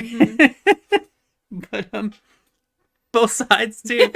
The insides of my cheeks just cut, man. You know what really kills me about the teeth thing is that when I went to the doctor to get one of these holes drilled in my face, he said, "You have a really good set of teeth," and then that cap that or crown or filling or whatever he did broke, and then like a couple months later the other one broke because it was like next to it, and so I guess they both got weakened at the same time. I don't know. But anyway, yeah, so we're walking around like injured. You've got a foot that you can't go to see a doctor about. That's why your toe is pink in the picture, because you have this bloody toe that you've had for like 3 years. And I forget, I think it was episode 3 where we talked about the origin of the name of our podcast. Yeah. And then we talked about the logo. And then I'm having some issues that I can't go to a doctor for, like. And now we talked about this in a previous episode too. I don't There's remember no which saving episode. up for a boat. Yeah. Fuck you. Or Sorry, and that's not to anybody in particular. It's just to that argument. it's for the specific. Yeah. It's so infuriating. I remember. I think my early 30s, 30, 31, or 32, anywhere right around there. But I had gotten a crown back then. And that's why when my new ones fell out, I was like, there's no fucking way I'm ever doing that again. Because it was nearly $900 for that one tooth. And I think the only reason I was able to get it then, Mom was still alive. Mm-hmm. And I had tax money. Yeah. You spent your tax money on tax a return. fucking crown. No, I think that didn't cover the whole thing either. I don't think my tax return covered the whole thing at the time. Oh, man. So yeah, the funny thing about that $20 a week thing, it's like you said, it was, as far as saving money, it makes sense. Like that part I get, but the acting like $20 a week is going to change your life when you're already broke. I think a lot of these people that think that way are not broke. They are not. Yeah. They are not literally living penny to penny, basically. Well, you can't live penny to penny and then still tell people that if I don't you think just anybody save that did $20 live like a that. week. I don't think anybody that basically No. could barely pay their monthly bills would ever tell someone, "Oh, just save up." No. And so the Dark Alchemy would tell me this all the time. He even, you know what's funny? What I love about Dark Alchemy, one of many things. What's really funny is because I think he originally first told me $100. Save $100 a month, I think is what he started with. It was based at $20 a week. Right? I did try that when I was. I tried too. Oh yeah. When I was working, I've definitely tried. I mean, when I was working, when I quit, I had like enough money to last us a couple months. Yeah. And then fortunately the unemployment kicked in after a certain point. But, I mean, I would like, without COVID, if COVID hadn't happened exactly when it did, we would probably be homeless. Well, not even that. No, not exactly when it did, because it took them almost an entire year. Almost an entire year before they even did anything for the people. No, because it was like October or something when they started doing something for people. Well, okay, so it started happening like around late February, early March, and then in May I started getting the unemployment. COVID started in I think October the previous year. We just didn't know about it because they kept lying to us about it. Yeah. So technically speaking, okay. No, it's a bunch of nonsense. But yeah, but okay. So if they hadn't changed the unemployment rules when they did, we would be homeless. Yeah. We might be homeless. Because I don't know. We don't know. We don't know. Yeah. Although at the time I did have like a part-time job that had been offered to me, but what I was going to get paid per night was barely going to pay for my transportation. So. It was just about me like getting out of the house and getting in the swing of like having a job again. Really is the reason that I said yes, and also because it was going to be just out of theater, and I thought it would be cool to be around creative people again. Even though the idea of being around people was It's so also a struggle. uncomfortable, Yeah. like even as chill a job as it was, I was still dreading it. Yeah. And I I mean, still it's kinda accepted like- it because we needed the money. It's like my job. Generally speaking, me and my sister both just hate even the idea of having to work. And I tell this. What's really funny about that is I've had friends, especially younger friends, people in their 20s. Can I say something? No, go ahead. I'm just kidding. Just remind me where we left off because I'll forget. So it's just about what you're saying. It's like we work. Well, Like- I've worked full time most of my No. life. That's a job, but we Oh. work. When I draw a picture, that's work. It's emotional and artistic labor. That's true too. Yeah, energy. Even live streaming, which is such a simple, stupid thing, takes energy. It's entertaining. It's emotional labor. Okay, so here's the thing. Emotional labor that you are now bankrupt of. Like, you don't have Oh those yeah, no, emotions it's anymore. gone. I'm dead. I've never been more dead in my life. So, and after I left Flappers, I was that way. And then when I left Age of Learning, it was even worse. So, the point being that it's not that we're afraid to work. It's that the labor that we are inclined to do and that we are like kind of built for is not valued in a way that sustains our living. I don't So even we know if it's that. It's. I mean, as a society, we don't make it work for people can just work how they want to do and have the job they want. and whatever, Exactly. like- That's what I'm saying. So like Okay. the thing about like Patreon, just the way you worded it was, I was kind of like, huh? it's not valued by like by our Valued by capitalism, friends and essentially. family and yeah. Like the way that Patreon works is more of a socialism, right? It's Yeah. like you Yeah, provide for value sure. to me. Or and- GoFundMe as well. GoFundMe is socialistic. yeah, but I think Patreon like feels better, right? Because GoFundMe is not necessarily in Patreon is a community, and GoFundMe is asking for money and people putting together. I mean, I still think it's very feel like in socialistic that people Patreon- are grouping together I to guess- give someone money. You know? Yeah, I guess GoFundMe is sometimes is like buying a product, but I just think of it as like a charity thing. It's like Well, it I is. need, That's what. Yeah. you it know, is. I need $6 to buy potato salad. Here's $600,000, whatever you got. I think it was $3,000 or something. Something stupid. Yeah. Because people are sarcastic assholes, and they thought that the levity that he provided in asking for that made them laugh, and they were like, all right, you know, so they wanted to value the fact that he made them laugh. Mhm. So that was what he got that money for, not for asking for potato salad money. Yeah. You know, so that's the thing, is like that's what I like about like Patreon versus Etsy. Like, set up a store and hope that somebody finds it. Mhm. Is like, put out what you want to put out into the world and let the people who value it find you. It's the same thing, except that you're still, in one case, you're hoping that It's more specific. it's kind of like like, okay, I think in both cases you depend on the Yeah, fact that you do. strangers are going to find you, Mhm. like what you do, Yeah. and then want to reward you Well, the for it. difference is, it's like you said on Etsy, it's anybody that puts their stuff on that site, it's there.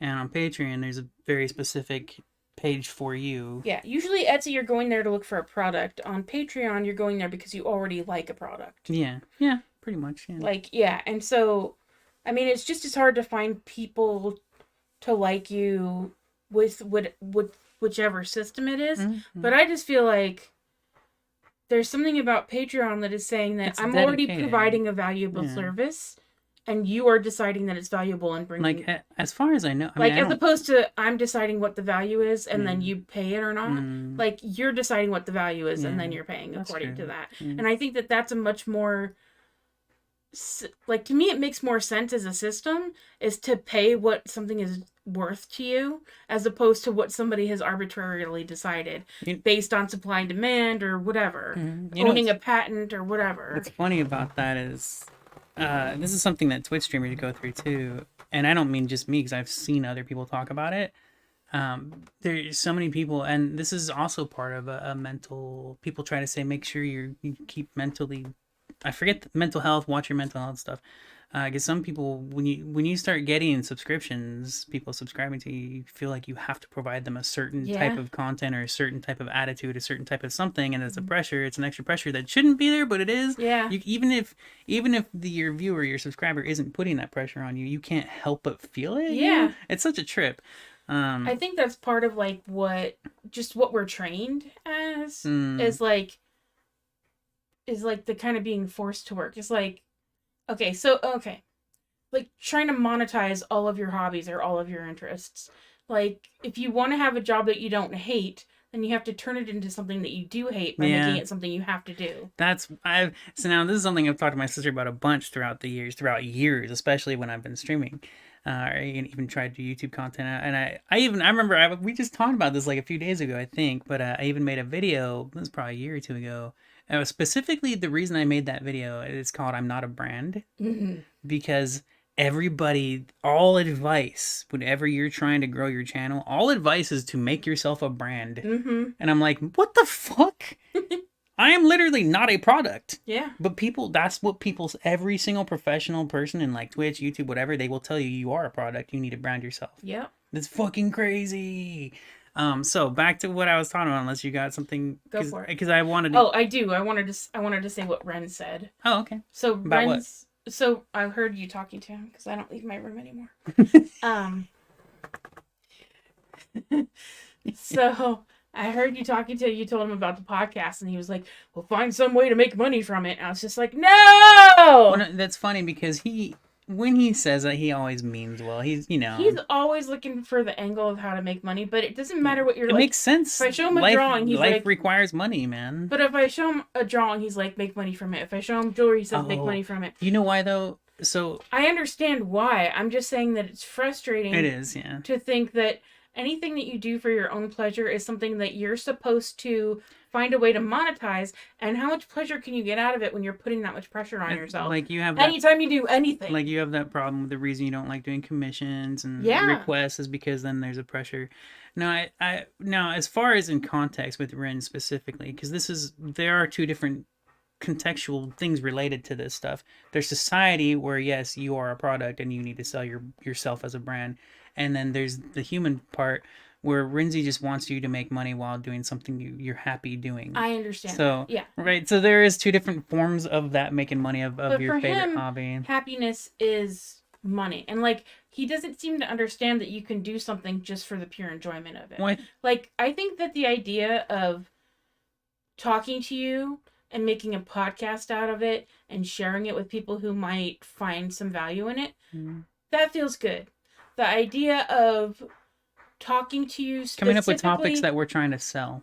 No. That would be stupid. Talking to you specifically because I think we can sell our relationship. That too. I mean, that's to strangers. Either way, where we're specifically trying to make money. Yeah. Fucking ew. We're not doing that. No. It would be nice. We would hope for money, maybe, but the hope would be that we can reach enough people that value what we do. Actually, that they would want to reward that. But that can't be what the point is. Otherwise, why would we? Here's the thing that's messed up, because I was just thinking about it too, right? When we're in the middle of us chatting about this, I'm just like, here I am, I'm thinking, like, it makes sense to want money from something that you're doing. It just makes sense, especially because the world requires money for everything we do.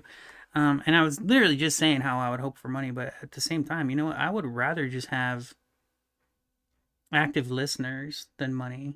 It's the same thing with Twitch, which is really funny to me, because I'm blown away with the amount of support I've gotten, but it's also like kind of frustrating or whatever when you don't have actual active viewers in the channel, and no active people actively with you, because that's the main point, right? Like the main point is not to get money for me. Yeah. And I'm sure it is for other people. That's why you have actors and people performing characters and stuff, whatever. Some people do that. Some people have, like you were saying it too earlier, some people have no problem branding themselves, or I don't know, whatever. I think people who don't have a strong sense of identity think I can create an identity that I can sell to strangers. Because like if you don't really know who you are, then you don't mind pretending to be somebody else. but it gets confusing after a while and it gets exhausting. Like, you can't maintain that. And like, so I'm not just thinking about PewDiePie. I'm thinking about, there's this kid named, I think his name is Jack something, who's like a video game streamer.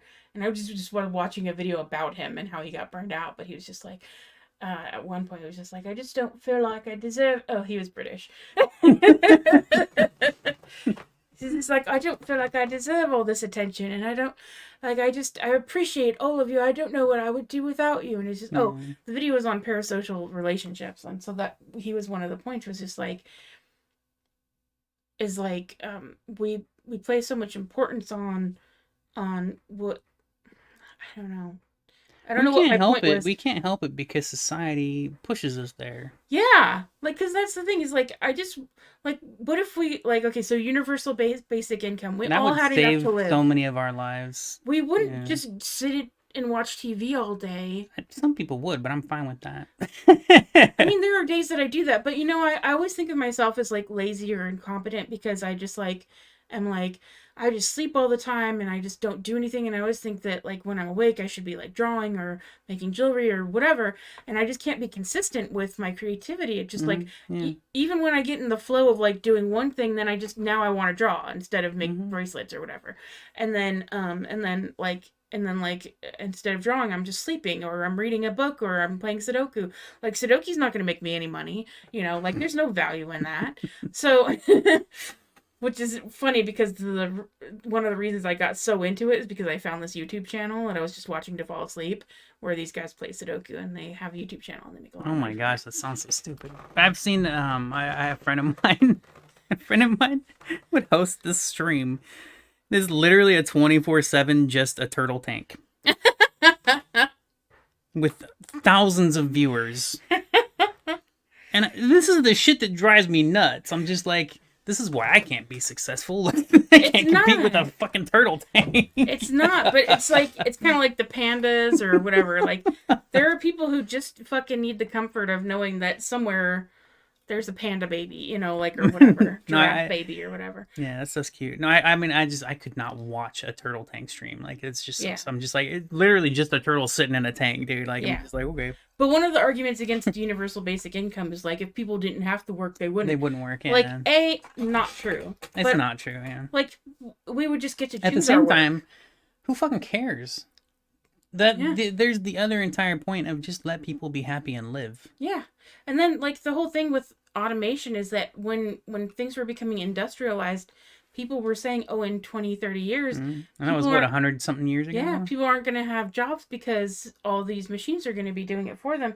And what happened instead was that people created jobs because companies make profit off of their employees. So they need employees, so they create bullshit jobs that you're doing. And you're just like, why am I here? What am I doing? What am I providing to the world at all? Or myself, even. It's funny you said that. So and I'm sure any of us that have had multiple jobs throughout our years at one point, or many points in our jobs, even if we felt like we were providing something to the job, I'm sure we've all felt like, why do we even do this? Like, this is such a stupid thing.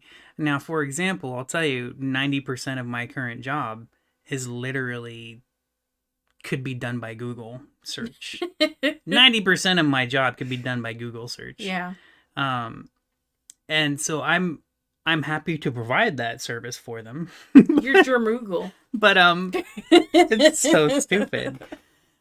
So yeah, but if you did, like, so for instance, if there was nobody doing your job, then 90% of people would be helped just by going to Google. So you don't actually need to have the job that you have. That's my point. Yeah, it's a bullshit job. Yeah. And like my last job at Age of Learning, where I was literally trying to help people with a problem that the company created on purpose to make a profit off of people. Oh my God, are you fucking serious? I'm gonna get into that though, because I remember. But no, I want to go back, if you don't mind, a little bit. Yeah. Because I still never got fully into it. The conversation with the Connors, Dan and his friend. Oh yeah. Who he's like, I save $20 a week, and which is a fair point. Saving money makes sense. I remember. So there were two things with Dark Alchemy.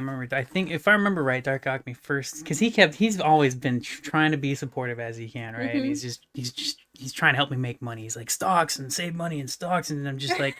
And something I'll tell you, I'll get into the stocks in a minute here too, Yeah. because I actually have invested now dollars. Uh-huh. Literally, I think I've invested like $6 total in 3 different things or 4 different things. But I'll tell you about that because it's funny. It's a definitely a new experience, and I want to point out how stupid and dumb and it proved to me what I've always known my whole life is it's useless bullshit. Fuck stocks. Yeah. And the only people that benefit from that are rich people to us. Yeah. There are plenty of people that are not rich and the millionaires, The people who benefit are the poor ones with $20,000 in their yeah, bank the account. poor people with $20,000 in their accounts because there are people that believe literally everybody on the planet just has 20 grand sitting in their bank account for no reason. Even homeless people. Yeah. So the savings thing. Why are you homeless? You could just get that $20,000. Buy home. Why not just buy home? So I remember, if I remember right, I believe Dark Alchemy first started with $100 a month, and then he started to be like, oh, I thought it was really funny because I think he went from $100 a month to $20 a week, which was the same damn thing. I thought that was so funny when he changed it. And then he kept lowering it though. He was trying to help me. He's like, just save a little bit, just save a little bit, just save a little bit. And every time, even $100 a month would mean nothing to us. I mean, Almost. it would. Well, I mean, if we could save that, that's what I mean. Like, we have done that. There are times when we have done that. Yeah. Like when we both had jobs. it's just not a normal thing we can do. It just isn't with my mental health state the way that it is. It's just not possible right It's not now. even just that. It's that eventually, no matter what. So far, this is something I've noticed in the past many years, probably a decade. There's always been a point, no matter what, where that saved money had to be spent on something, and that's not even medical shit. Yeah. That's literally food. Yeah. That's literally like a little bit of an extra electric bill that was a little higher than normal. Right. You know, these Or a new small fridge things. or like a new TV or whatever. Yeah. Well, I think the microwave is probably the most recent. Oh, most recent, yeah. Like I thought that fridge that I bought, like, We got the fridge a long time ago. it's like, I mean, Mom was still alive and she's been dead for 10 years. So, so we've had that fridge for a long time, and I thought it was gonna poop out a while ago, and it's holding in there, but like The ice maker sucks. we're so fucked if that goes out because we don't have a Yeah. way to replace that. So even when, because I mean, you said, we said it earlier too. Like there have been times where I say I give up. I give up on the idea of even trying to save because it's nonsense where we're at, especially right now. Like it's impossible. The only savings we could do, again, like I said, even $100 a month, if we could save that, I don't think we'd make it through an entire year with that saved money not going into food or something. Mostly food. Yeah. Mostly, like right now, we don't starve ourselves, but we might as well be. Like we eat far less than normal. I used to shop way more often. I used to buy so much. Almost every trip was $80 to $100, and for me, that was saving money when I was spending that much money. But I was going more often. You know, that's why I made sure I'd only spend like $80 to $100 because I was going like 2 to 3 times a month. And now, later, like last year, before COVID got super extreme limited, and you can't even go buy what you want anymore, really. Like, it's so hard to get what you actually want now. That might depend on cities. Some people don't have a problem for some reason, but we have that issue. We still have not been able to get proper toilet paper, paper towels for pretty much a year now. We can't... Off and on. Like, we've gotten brawny a few times, but... Pretty much, though. Pretty much this whole time, we have not been able to get proper, like, good toilet paper or paper towels. We get, like, really... It's not as bad as Scott, but it's, like, pretty close. It's bad shit. But anyways, no, there was a point, though, where... So I used to go monthly trips 2 to 3 times, $80 to $100 each time. Sometimes a little more, sometimes up to $150, just depended. And then I started going once a month, $100 at the most. And yeah, I don't know, whatever. It's just come down and down and down. And I'm not trying to do this to my sisters. You still get yourself stuff, but I mean, I don't even eat anymore for the most part unless you get me food. Well, I noticed, and that's why I started buying food. Yeah, she noticed. That's some funny shit. I remember telling you I was trying to save money. And again, that's why I try to eat less personally, just whatever. I'm just like, whatever, dude. Like, I could lose weight if I happen to lose weight, right? But spending money right now is insane. And we've even talked about this. Like, here's another thing. Here's what's funny. We talked about this earlier. We talked about luxuries, right? Mm-hmm. Here's a luxury: beer. Mm-hmm. Beer is a damn luxury. That's so much fucking money. That's a lot of money. Mm-hmm. Beer is expensive. That's not even including their little taxes on top of you got glass, so here's another few dollars on top of that shit, you sons of bitches. And I still haven't ordered beer. I've been thinking about this for a week now. And I almost got some today. I almost went and ordered, and I was like, I keep putting it off because it's just too damn much money. And at $40 to $60, depending on how many packs I get, it's too much. That $40 to $60 is too much fucking money. It's too much money to get a luxury to save my brain for a moment, momentarily relief. And then we got this whole, just save $20 a week. And here's another thing is I would rather spend that $20 a week on beer than to maybe help with a future bill, you know? Like, yeah. Well, okay. So like to go back to Dan's thing is like, yeah, but you don't know what it's like to blow your whole paycheck on that was a very fun. Poor response. No, well, it was poor because he just accepted the premise, right?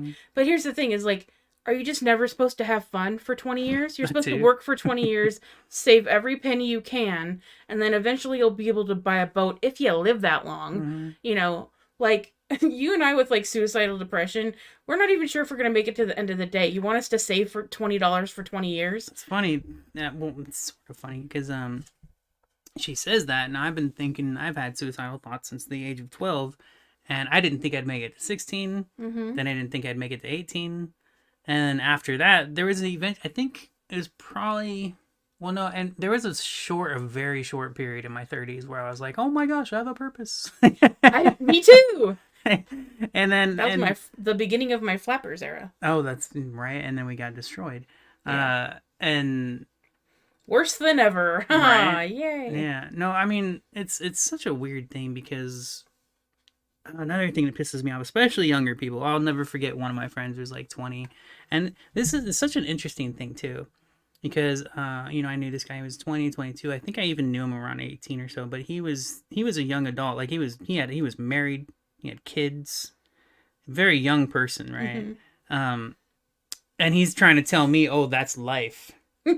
And when I would complain about certain things, I've been working full time for almost my entire life. Yeah.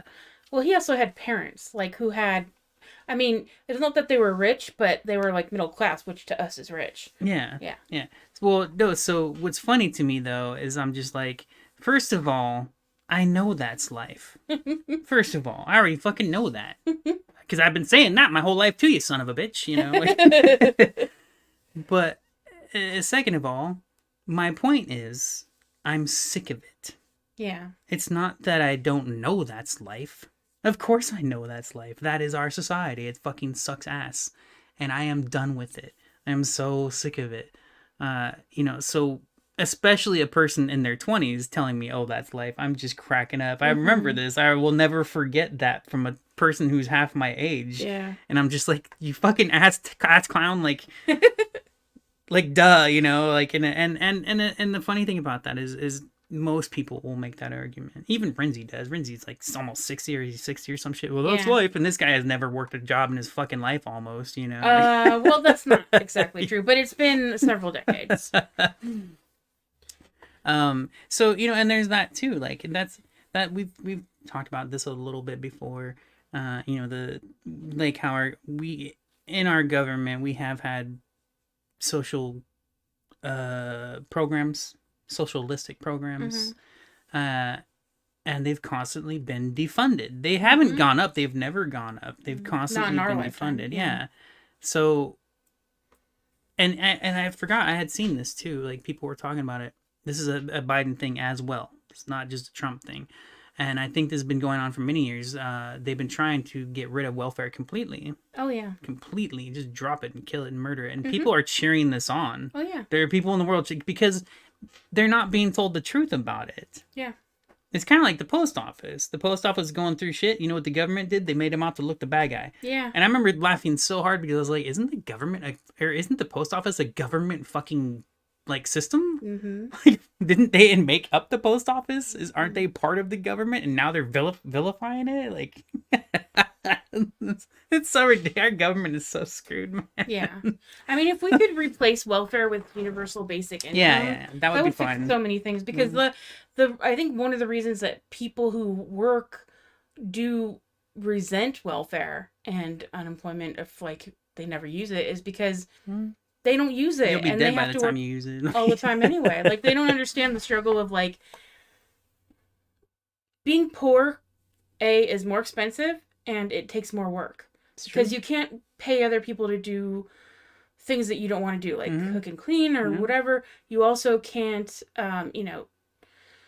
you can't afford luxuries that make your life quicker and easier in certain areas. So you're always working and you're always poor, and you're always working and you're always poor. You know what's a trip to me about this that sucks too? This is why I always try to make sure that when I'm complaining about something for us and general life and whatever, when I'm complaining about stressing over the bills and all this stuff, because it's horrible and it hurts, it's painful, it is life killing, it's soul draining.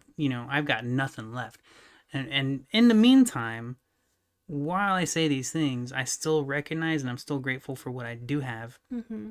And what's a trip to me whenever I think about that too, is I also know and think about the people that literally work 2 to 5 jobs. Oh my God, I can't even imagine. I don't even have the energy for one. That's insane. Yeah, that's insane. And this is the excuse people will come up with in defense of, oh, you're just a leech. You just want free money. You just want the government to pay for you to live. So you could go work 5 jobs. Why don't you go do what they're doing? They're working 2 to 5 jobs. You could do that too. That's what people do. That's to defend. Why would that be stuff. the expectation? Exactly. How about if we all just get taken care of because we live in the wealthiest country in the fucking planet, instead of like having 6 people own all the wealth and have way more than they could spend in 6 lifetimes? Well, no, on top of that, what I don't understand, the reasoning behind the argument is,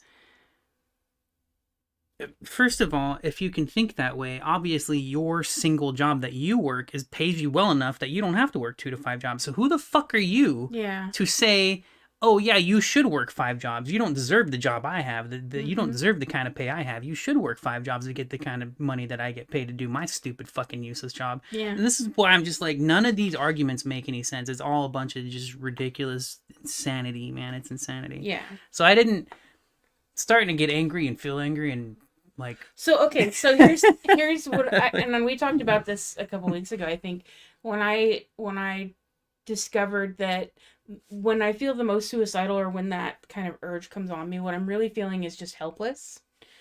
And so basically I just feel like lost in my situation. I'm just like, I'm worried about money, or I'm worried about my health, or I'm worried about both. And so I recognized that it's me feeling helpless about my situation that makes me depressed, and then feeling like I'm trapped in a situation that I can't change is what makes me not want to be here. It's not because I'm in general just don't like to be alive. Like, breathing air is fine. Like, I like to draw. I like to, watch YouTube videos. Like, there are things here that I like. What I don't like is worrying about whether or not I'm going to be homeless next month. Like, I don't like... And this isn't... I don't know if it is for you. For me, this is literally an everyday, all-day thing. And it didn't used to be that way. It's only gotten worse in the past few years or so. Yeah. Like, I used to stress over bills every month, but I would not stress super hard, and I would think about it once a month. Were you stressed when I was working? Because I was making a lot of money. No. Yeah. Far less. Even then, though, I don't know if you just had a bunch of savings for yourself, but... Oh my God. I was making like $2,400 a month. Okay. Which, if you're listening, is a lot of money to us. Oh.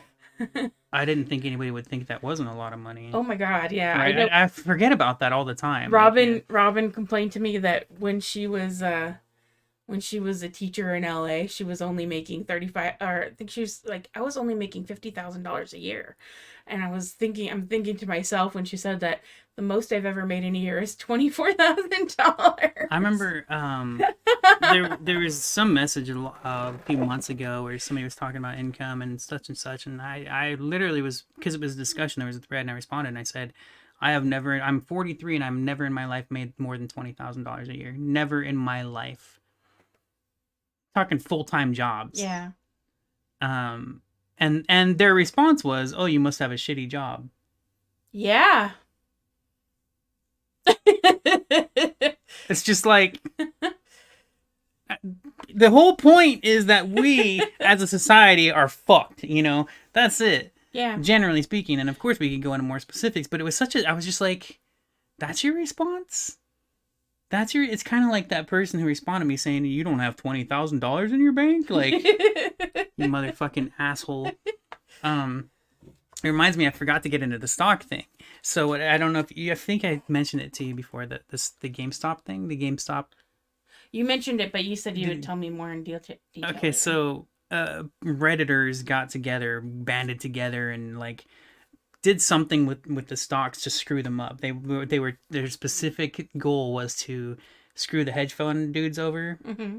And make them lose tons of money, which they did. Come to find out, I found this out a month later, and people predicted this too, which is messed up. Not only did they get bailed out by the government, but they also now are far richer than when that happened in the first place. Oh, it hurts.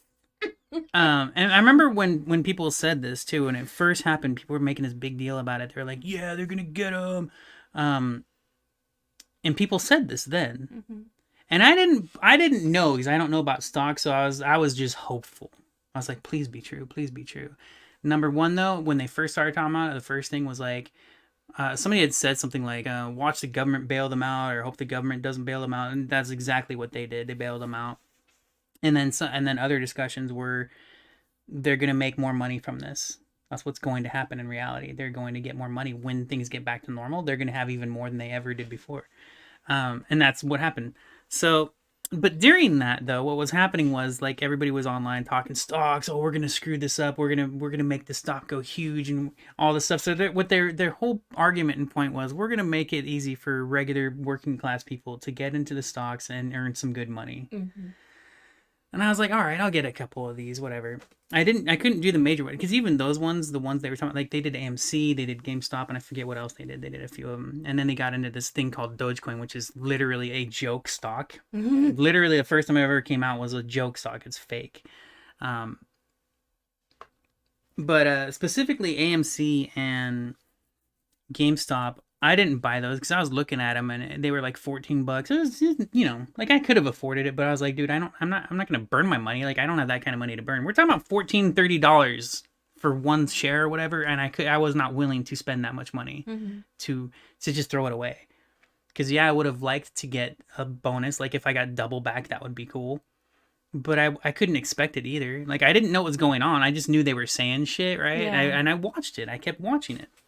So what I did, a couple stocks I did invest in just for the heck of it. This was before this happened, you know, like a few months back, several months back or so. I finally was like, all right, I'll try it. I'll put $1 in. I literally put $1 in. I was like, I'll put $1 and see what happens in a year or whatever, you know. That's what I figured. I was like, hey, let's see what happens after a year. See if I get another $1 or $2 or whatever, you know.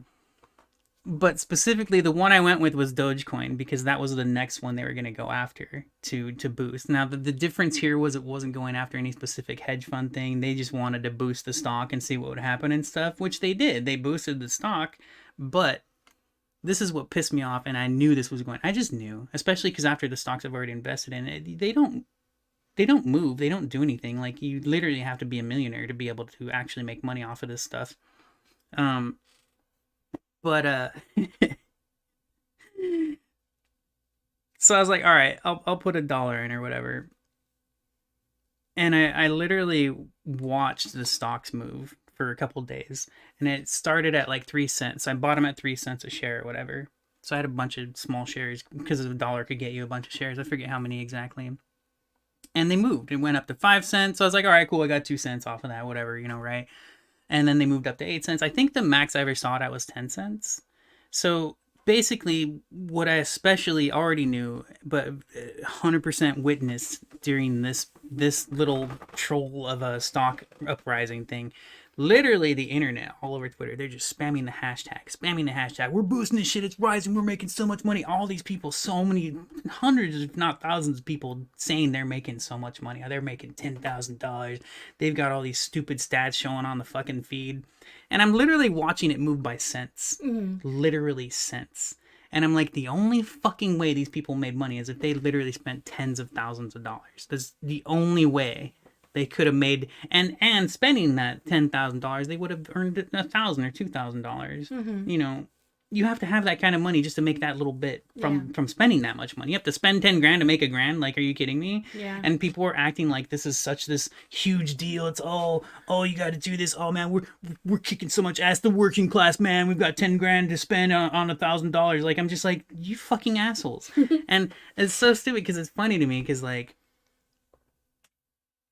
I knew it right away when I saw it, and I even saw friends talking about it on Discord.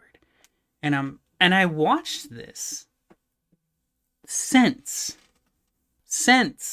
it never went up like a quarter, a dollar, you know, like no normal working class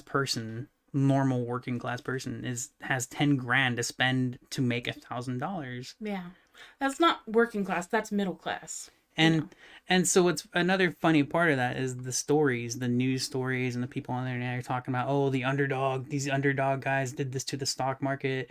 And again, like I said, I was hopeful and thought it was kind of cool to go after the hedge dudes, but in reality, it didn't matter. It didn't happen. Didn't do jack shit. Government bailed them out. Why they can't even fucking help people in a pandemic, the so-called pandemic that we're going through. And at this point, I even give up on pandemic. I think it's bullshit. I can't help it. I can't help but think it's bullshit. Why? Because the government ain't doing jack shit for people. Oh, that's because they don't care if poor people die. Yeah. So it's just...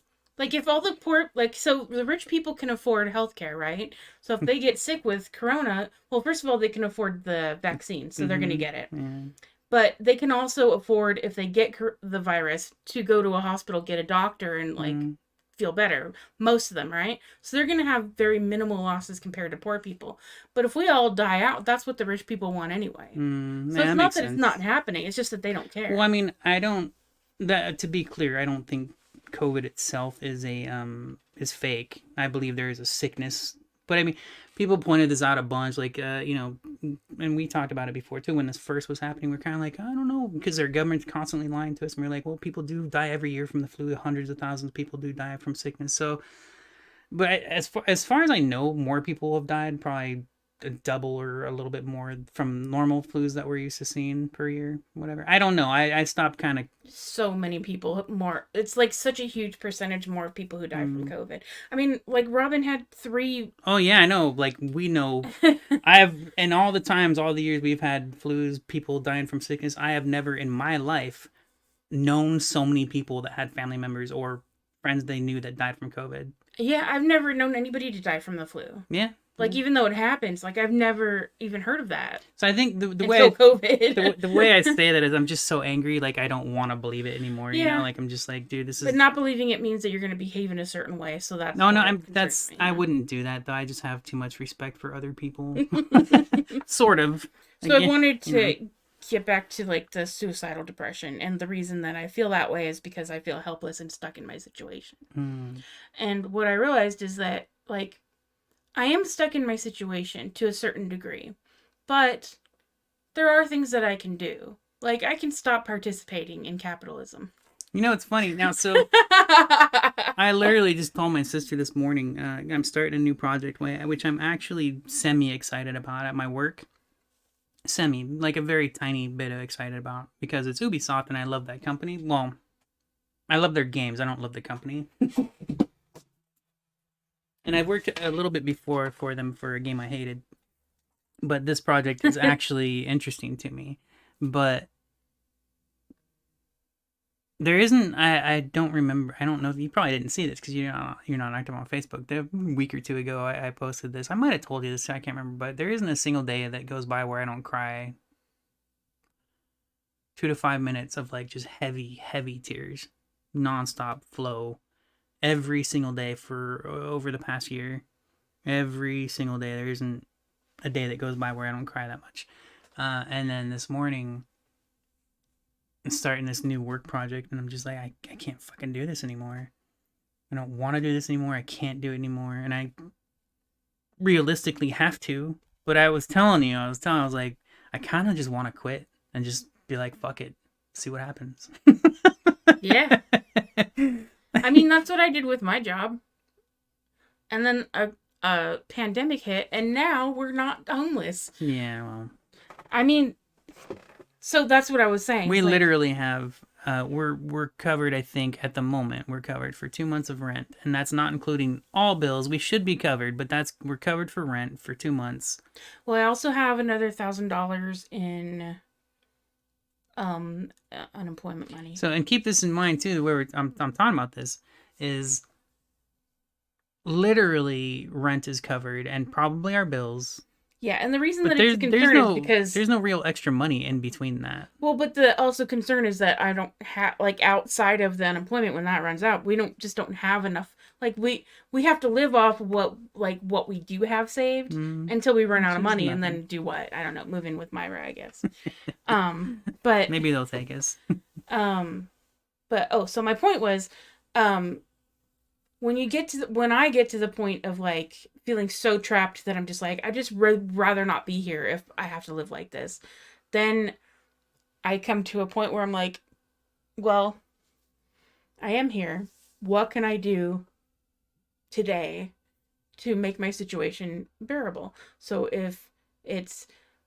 when it came to the point at Age of Learning where it was like, I have to kill myself or I have to quit. And if I kill myself, then I'm done immediately. If I quit, then I have to wait until I run out of money, and then I'm done. Well, but the point is that one of those buys me more time. So, well, see, we have these differences, even though we understand and can totally know how the other feels. There's nothing keeping me here. And I don't want to say that to your face. Yeah. Well, and I don't mean like you don't matter to me. I just mean life-wise. So, again, my point is, like, when I get like, because it's not like I don't get like that. And I love you. Mom was like that too. Mom was like that. I mean, it's genetic, but it's also situational, and it's, there's lots of stuff going on. But the point is, like, I am here. What can I do to make life worth living? Like, well, that's what I don't have that mentality. So I'm done. I can play my games and that just distracts me, and I like that. It's a fun distraction. Yeah. So for me, and again, because we're different, like, my whole thing is I'm going to change the world. Like, and not the whole world, just my little area. If I really believed I could do that, I would have something to live for. Well, that's the thing. It's like, okay, so I couldn't change the comedy industry. I couldn't make it fair, right? And I couldn't make my job at Age of Learning fair. I couldn't make it fair for me. I couldn't make it fair for the customers and my fellow employees and anybody there who's actually trying to do something good in the world. Which there were a lot of people. It's just the people at the top who need to go fuck themselves. All I really have control over is my little corner. So that's who do I surround myself with? Is it people that I like and respect? What do I do all day? I thought about that too. I would love to spend more time with people I actually enjoy being around. Yeah. But because there have been times in my life where I was just around whoever wanted to be around me. Or I was just around people to seem normal. Like, it looks like I have friends, so that's close enough. But to actually find people that I connect with, and the nice thing too, like, is about, like, Cherie or something, is like she'll just send me a little emoticon that's got, like, the eyeballs that are looking sideways, and that just means, you still alive? I see. You know what's funny about that? I like Cherie a lot. Yeah. She always seemed super fucking cool, man. But I always felt weird about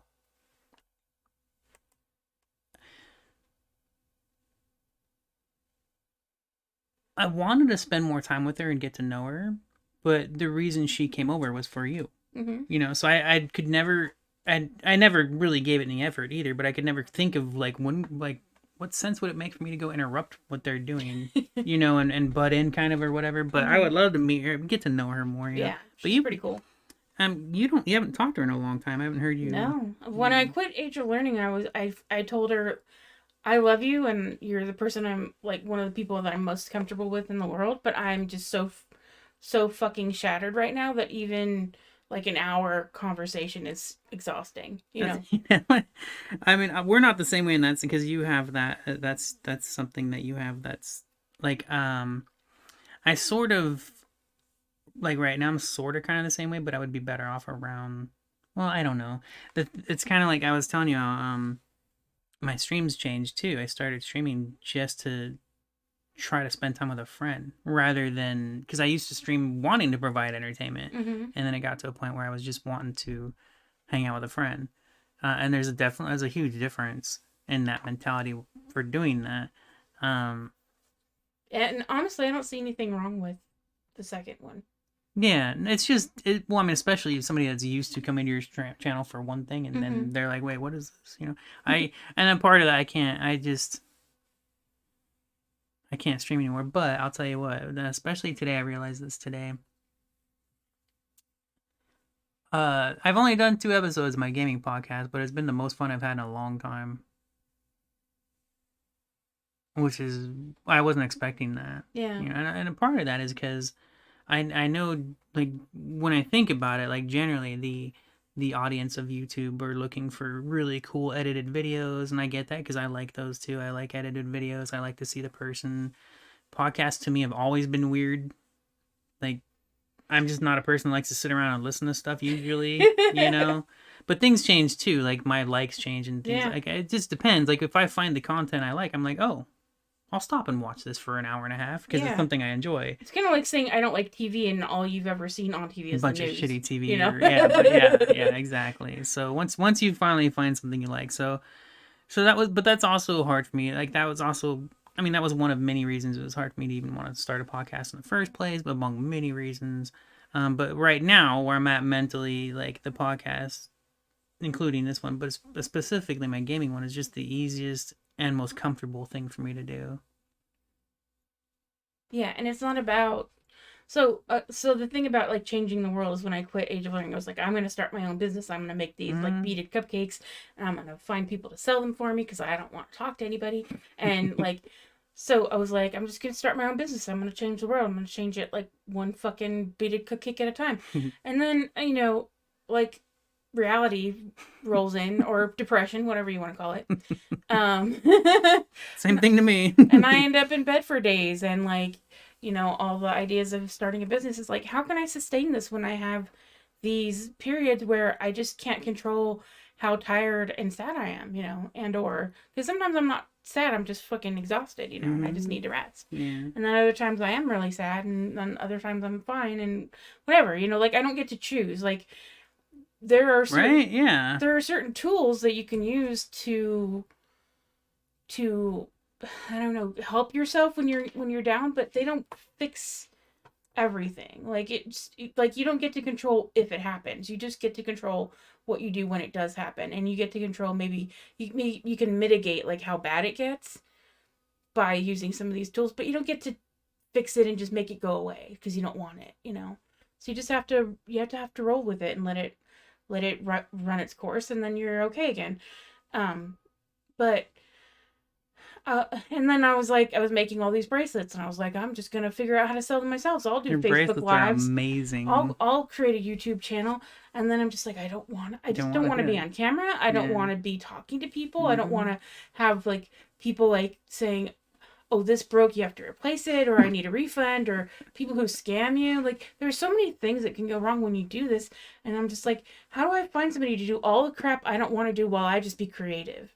And just basically... And we talked about this, which I'm still down for. Yeah, but basically, I just want to be like a human version of Pinterest. You know what I mean? Like, I just want to be all creativity. That's so perfect. And all kinds of creativity, and just fucking never mind about any of the business stuff or anything I don't want to do. I just want to do whatever I want to all day, every day. And Don't we so all? so if I feel like I need to sleep all day, I'll fucking sleep all day. If I want to talk to people, I'll talk to people. That's what's funny about the another part of the Ubi thing we were talking about earlier is where with an Ubi and a one that would actually provide a living that you could rely on, Mm-hmm. even including with a job or without a job, like the suggested thing that people were wanting to push, which is just never going to happen realistically, 2K a month, just to citizens, just to live, Mm-hmm. is beyond livable. Like, I mean, I stress because that would be a reliable bills paid. But you also have to remember that if it was 2K a month, for Californians, and we were not like they would, if we had UBI, it would eliminate all other social programs. So that means no more Section 8, no more, Which you would know. be fine. Yeah, but our rent is $2,000 a Oh, month. yeah. So we'd still have to have a job. So it's not gonna cover your bills. Mm. Especially Well, that's what I was if saying. you live in LA. If there was an Ubi that covered your bills, Yeah. Like, and it's not anything extra, like maybe like Netflix or whatever, like what we have now. No car, no nail appointments, no whatever. I mean, by the way, I would not get a nail appointment even if I like could afford it because I don't want people touching me. Um, anyway, point is, I don't get to make the world different. I just get to how I interact with the well, world to be different. If we did get 2K Ubi and we both of us got 2K, Oh, if we both got you, oh my God, are you kidding? That would be amazing. that'd be a miracle. That would be life changing. that would be life. We could move somewhere. We could literally just live. We could just live, or we could On move, top of or that, we could, yeah. And this is the part too that we were talking about. You know, people wouldn't work. The incentive would be to work because you would pick a job you want to do. Yeah. This is literally true. Like it's kind of like, I mean, just because it's on a personal level, Twitch streaming. Mm-hmm. Even though I know that it wouldn't automatically become a job, I could treat it as one. I never have been able to treat Twitch as a job. I've just never been able to because realistically, it was impossible. There's no way I could ever earn enough in just doing that to pay my bills. Now, if I could, that would be a whole different story. And then also it would take the pressure off if you didn't need it to pay your bills. Yeah, exactly. No, it would. That's why I'm saying, specifically for me, like. And I don't know if I would right now. Like I said, just the way I am now mentally. Like I'm just scared of Twitch. I'm just fucking like, you know. Yeah, you're traumatized. I'm horrified. Yeah, I'm horrified. But the freedom. I mean, I've seen this before too. Some people, I don't know why or how they get so lucky how they do it. Some people will be like, oh yeah, I quit my job and I started streaming Twitch full time. They were able to. There's no way that they didn't have somebody helping with the bills or somehow had money to pay the bills while they decided to just stop having a job and then work and stream full time and then magically get partnered and also be able to pay their bills through Twitch money. Like that just doesn't. That's not some magical instant thing you can do. No, it's not. Especially because they got lucky and you might not. Right, so you're taking the same gamble they did, but it may not have the same payout. Yeah, so some people will tell you, oh, you just gotta dedicate yourself. You just gotta just stop everything else and focus on this one thing, which is understandable, as you know, as a whatever. But it's not. That is also not realistic. Here's what I say too about like creativity is creativity dies in desperation. Like there's an initial burst of like adrenaline and you feel like, oh, I'm the most creative I've ever been. But when that adrenaline dies down, you're just tired and then you can't do that. That's what happened to me with Twitch for many reasons. Same thing, but I remember again when I first started doing overlays and I was doing all this, I literally spent 5 hours every day just working on what I was going to do that stream day. See? 5 hours a day, right? That's basically like a work day. And that was a hobby. That was just yeah. And it's not that it's not work, it's just that it's not valued as a job. Yeah, it wasn't an actual job. Yeah, so it was the time and effort I was putting into it. And eventually I just couldn't do it anymore. I just couldn't do it anymore. I just couldn't. But no, so I think part of the argument of that is like, look, even there, I'm sure, especially early on, the second Ubi started, if we were actually everybody just all of a sudden magically our government decided to pay everybody $2,000 a month just to live, people would be lazy for sure. Well, I because think- they're tired. I They've think, been yeah. working their whole lives. Like, thank you. Now I can just relax. Like, everybody would just go on vacation for 2 months. Yeah, for sure. Yeah. But eventually, people would want to work again. People, and especially because they could be far more picky about what they get to do, what they want to do. Well, and then a point that Thoughtsline made was that, like, if you say, oh, if we had, I think he was talking about raising the minimum wage, but basically, if you paid everybody, You would even work less hours. a if we had livable wage, yeah. like, the argument against that is okay, but if oh god, It's all right. it's something like nobody would do the job if they didn't have to. Like, if they like for instance, And that's such a stupid argument. like for instance, like trash collectors or Yeah, maids yeah. or whatever. Plenty of people actually like that, though. Some people who it's their whole fucking joy in life to Yeah, clean. yeah. You know, like Yeah, it's true. Monica, like It's from true. Friends, like but for real, like. Hello. Well, She had OCD, I almost said but mom yeah. too. Yeah, but That's kind of a different thing, but yeah. but yeah, she would be horrified by our house right now. She would be screaming. But yeah, so but some people like just fucking live to clean, and they love to go clean other people. Like, and here's the thing: is you understand that it's a service. Like, I'm doing something A, that this other person doesn't want to do, but that I like doing, and B, they appreciate it so much, and so. The thing is, if you value that at what it is, you understand, I don't want to clean toilets all day. I'm going to value that person instead of having it be their only option. Have people who are actually doing it be valued for the job that they're doing that nobody else wants to have. Like, it's not that nobody would do it. It's that people who actually don't mind doing it would do it instead of people who have to do it. Yeah, that's actually a good point too. Yeah, you'd be more willing to do something that you're semi-interested in. Yeah.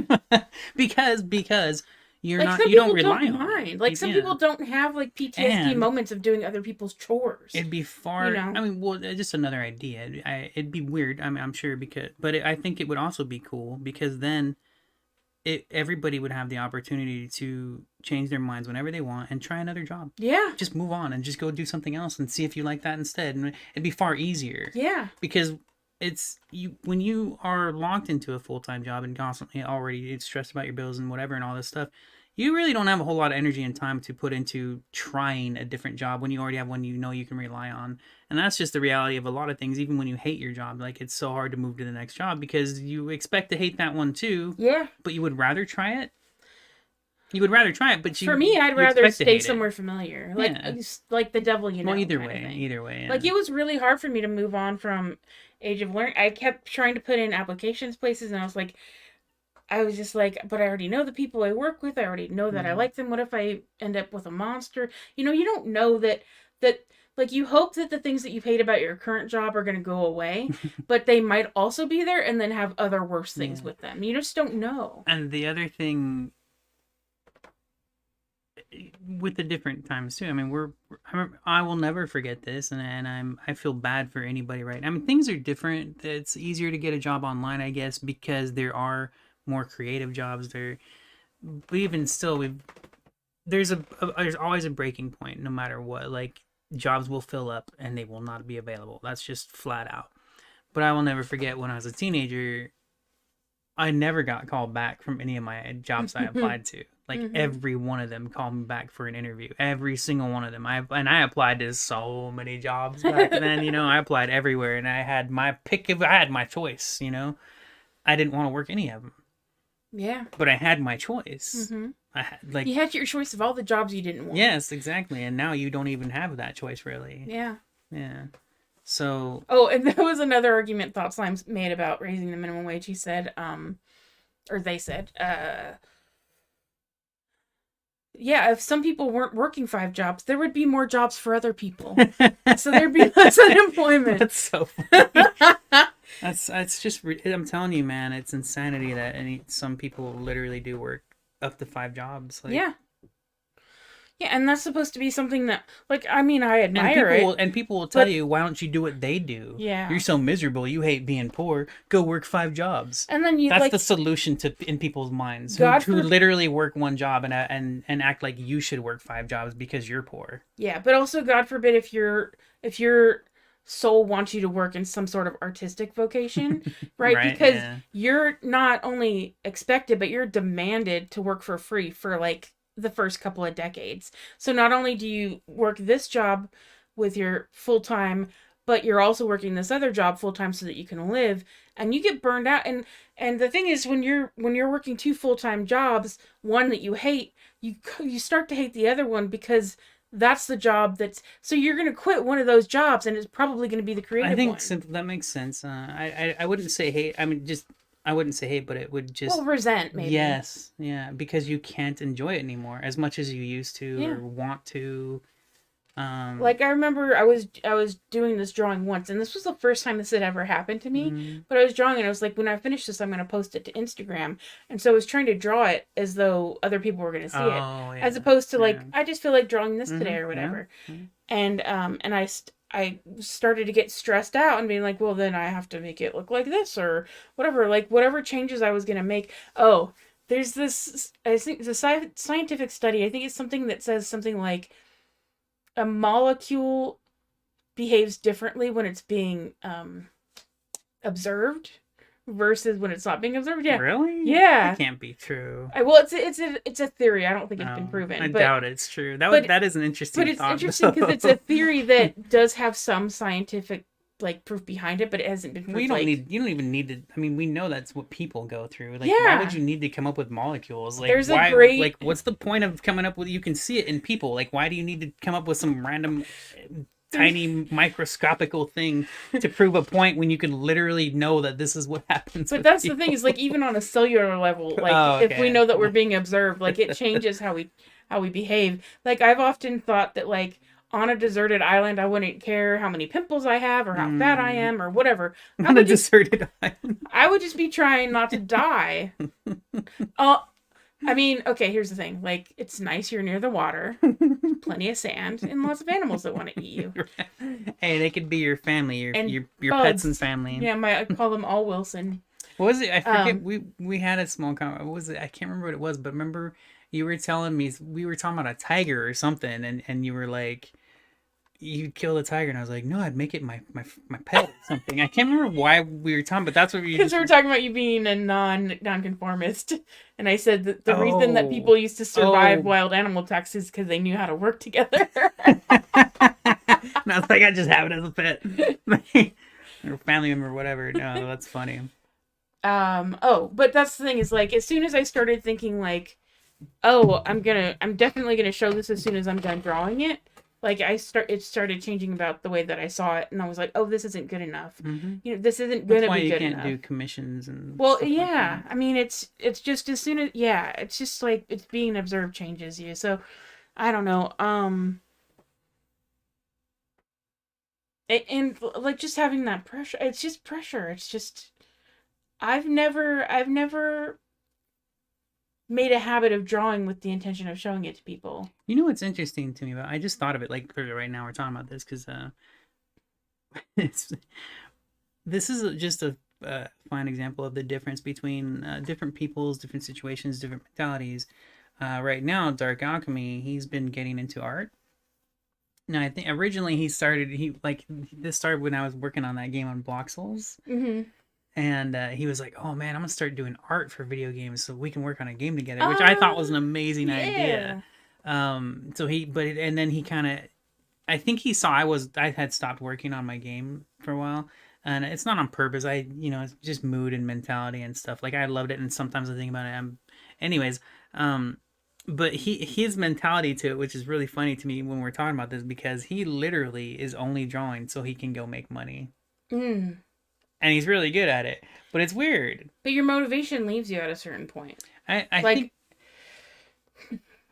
I mean, it might also be part of I don't know. My best guess is he's far more comfortable than we are as far as our livelihood when it comes to bills and stuff. I don't know. Maybe.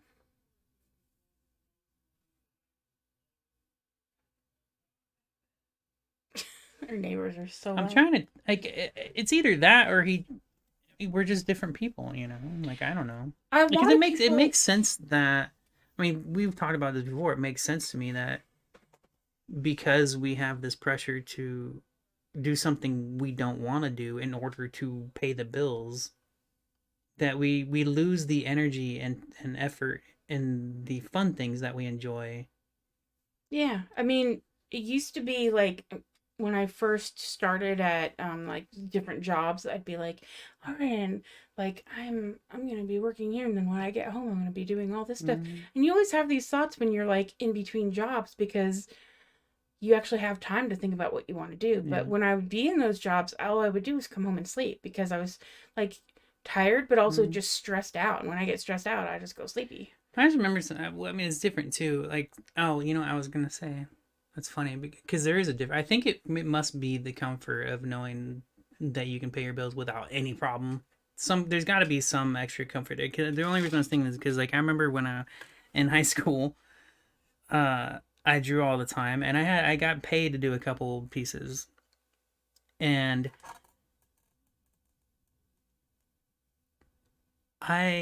if I remember wanting to do it better, but I didn't feel like this super hard pressure. Like it didn't stop me from wanting to do it. Like I was like, yeah, I'm gonna get paid to do this. For let's go, and I would just work on it. You know, but like, yeah, it was an exciting. I'm getting paid to do this. It wasn't a I better do this perfect because I'm getting paid. But Mm-hmm. of course, I also wanted to make it as best as I possibly could. But there was no further pressure to me then. Even though I knew I was getting paid to do it, Mm-hmm. but that was because it was just a bonus. Like there Yeah. was no reliance on that money at all. That was just, I was gonna get a game. I was gonna go, you know, have some fun with it, whatever. That money was completely unnecessary. So even if I didn't get paid to draw that picture, I could have still drawn it anyway. Yeah. Yeah. It's such an it's what a trip to like I never really thought of that way either. I'm just curious because I was wondering, I was like, why does Dark Alchemy have so much fun trying to draw for money when Crystal can't even do that? Yeah. I mean, I draw for fun, but not for money. Yeah, I yeah, can't do yeah. both. Yeah. That's I mean that's why I decided to finally just open up and just throw everything that I've ever made on my website I've because always wanted you to do that just yeah, for that, just to because show I it to took the people. pressure off of Mm, like this has to make me money at some point. mm. Like I was just like I'm I'm telling gonna you, put man. this out. Maybe people will steal it. Maybe they'll just ignore it. I don't know what's gonna happen. I would love to just I like But I've made this. Oh, I was saying earlier. mm, I've always like because I have so much downtime because of the depression and stuff mm. that I just started to think of myself as lazy or non-productive. Oh, yeah. And then I was putting together those coloring pages, and then I started counting them, and I was like, this isn't even all of them. Like I stopped because I got tired. Mm. Like, and then there's some that are in progress. There are some that like that I'm like, do I want to put that on the website? Do I want to add that? And then there's all these sketches that like, because I want to have like a section for like raw resources on my website of just like sketches that I never finished or that are just old or just I never like just turned into line art or whatever, but they're still good and I Mm-hmm. still like them. And then I also want to just have inspiration of like sometimes everything you draw isn't great. Like sometimes you draw shitty shit. The you know? now the funny thing about this whole thing to me though, especially with all your art, all of it, there's always only been one reason I want you to put it on the website is because as an observer, as the brother that comes in your room and sees the incredible things that you do that just blow my mind every single freaking time. There isn't anything you do that doesn't blow my mind. I'm just like, You I don't see a want lot of the other stuff I people to take see apart. this. Anyway, shut up. I want other people to see it too. I want to share it. I'm gonna be like, look at this, this is so fucking cool. Yeah. I mean, it's the same way I treat video games, and I really love video game. I share it because I think it's so cool. I want other people to. I'm like, check this out. It's why it's always funny to me because for many years, there's a new feature in games that's kind of normal, more normal now. It's called photo mode, and you get to move the camera around. You pause the game, you get to move the camera, you get to readjust it. There's filters, you can change the colors on it, and you know you can do all kinds of stuff with it. But for a long time, for many years, no games had that. Uh, That's more normal in every game. Some of the first games that had it were race car games, which I didn't play as often when those were in there. I didn't even know that those games had them. I was like, holy shit, I didn't. If I had known these all this time, I would have asked for this for every game already, you know. But now more and more games are having it. But before that, on Steam specifically, I had nearly 10,000 screenshots Wow. over years of playing. Yeah. But each game I would have between 100 and 500 screenshots because I think it's beautiful. I like the game and I want to share it. And I'm not editing videos, I'm not recording stuff. So my way of sharing it was to share the screenshots. And that's what it's like for me. Like I enjoy something very much. I want to share it. I've been made fun of all the time by friends who would see me and like, especially if when I would stream and during photo mode, I'd be in a one screenshot 20 minutes at least, sometimes more, sometimes up to an hour for a single screenshot. Wow. It just depends, right? Like there's a point where you get used to it, but sometimes you just really getting all these different like angles and different like things. You know, it's so cool. There's so much to do with it, and I do the basics compared to what some people go nuts on the editing and that they'll change like so much stuff and to make a drastically new cinematic poster out of this image. And I'm mostly just taking a really cool camera angle picture to show off the game because I like it.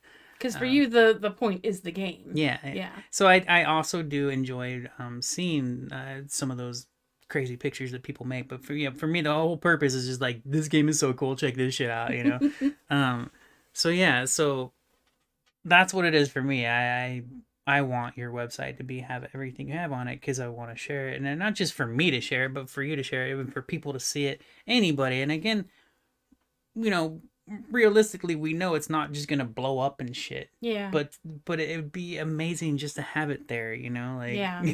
Well, yeah, and then also like just in terms of productivity, because like that's always been my like anxiety is like I'm not productive enough, and then I look at all the shit I've made. Yeah, and you have an infinite amount of stuff. I've made so many things like Yeah. physical like objects and like digital artwork, and I've been bugging you for years because I'm just like, you have so much shit, oh my gosh, and it only grows and grows and grows while nothing's on your website. I know, and I was always waiting to have something good enough to show, you know. It's all amazing.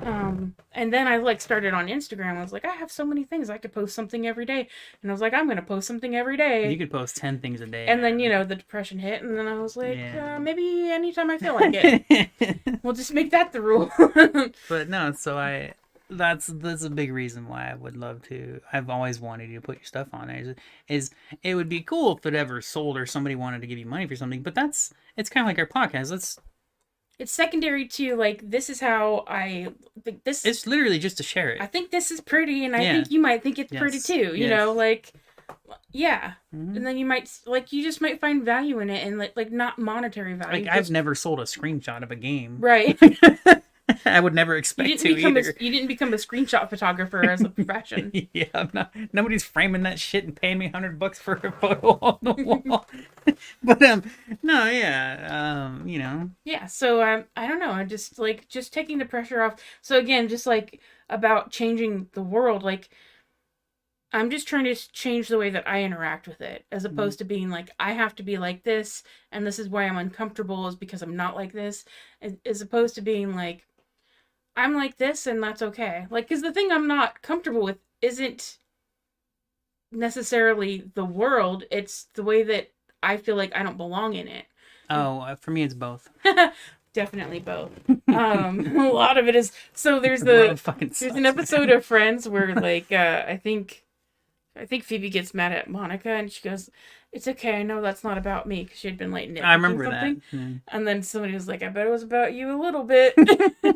And then so I just kind of like feel like that way about the world. Like, it is partly you, but it is definitely the world. Partly me, but which part do I have control over? Not the fucking world, only just me. Well, so, you know, that's such a. I mean, the way it's such a I mean, simple limited way control. I have limited control over you can me. control yourself. There's but, lots of things that I like literally do that I'm just like, what the fuck am I doing? What we have access to, and, Yeah. and what's available, you know, whatever. Like, Yeah.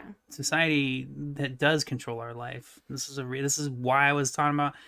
We talked about it before. I was like, you know, people don't want to talk about politics. I'm like, politics control our lives? Like, what do you mean? This is a reality. So you might be able to control how you see and view the world and what you do to interact with it. How I walk around in it. Yeah. Mm-hmm. But we're still controlled by Yeah, and it's a constant struggle too, because like it's hard to maintain an image of yourself as like a powerful entity when you are constantly being proven wrong. Oh my gosh, that's funny. Um, I it's funny because well, not whatever. I ever since like we talked about it a little earlier. I started my podcast, which of course I basically expect nobody to listen to, kind of like Mhm. ours. Even though I was surprised when Wags was offended. I really was. He was hurt, and it wasn't because I didn't Oh, expect I him didn't to. mean to laugh at that. Sorry, I Wags. wa- It wasn't because I didn't expect him to attempt to listen to it or whatever. I just didn't expect him to actually listen to it. Well, because we did it because you literally said we'll have one listener and it'll be Dark When, Alchemy, and I was like, okay. well, I mean, and it's also just part of my years of making content and noticing how, there's no views on this stuff. Hmm. No interaction. We're not talking. We're not just talking about Twitch. We're talking about YouTube. Talking about blog posts. Talking about even previous when I did journalistic stuff like professionally. They did get more views because they were on professional websites. Hmm. But it's like it's you're competing with literally the entire planet. So it's just Yeah. like whatever. Um, but also, when there is no interaction, like, how am I supposed to know until you come one day and be like, "Why didn't you say my name?"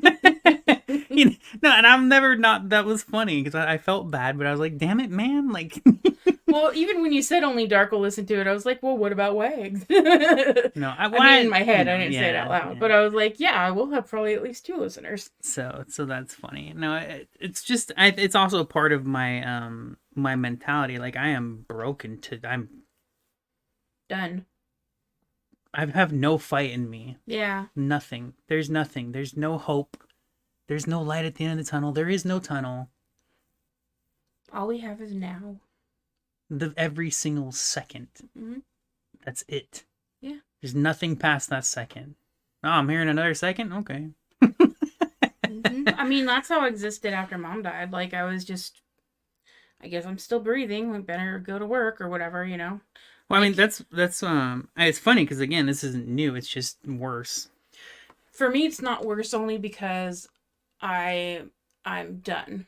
Like, I'm done trying to fit myself into the world. The world's either gonna figure out how to have me in it or I just won't be in it. Like, I'm just done.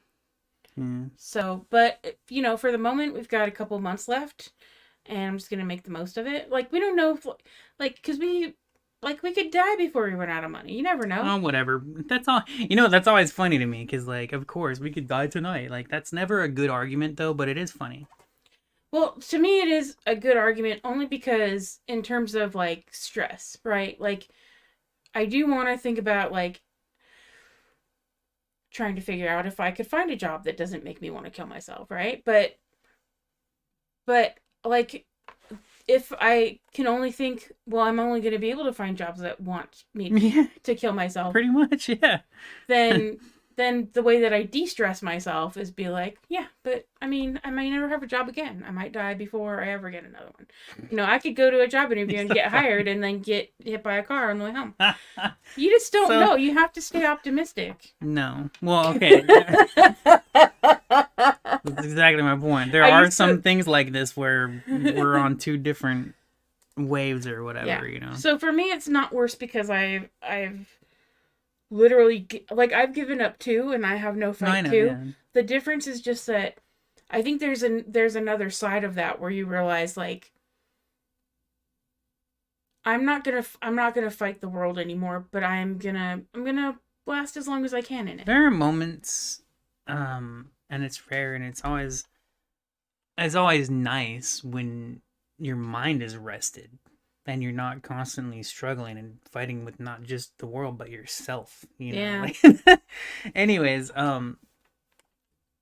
one thing I actually over the past couple of days I've been thinking of what I want to do at the moment, is do a daily, make my podcast daily, my gaming one, every day. I want to do that every single day right now.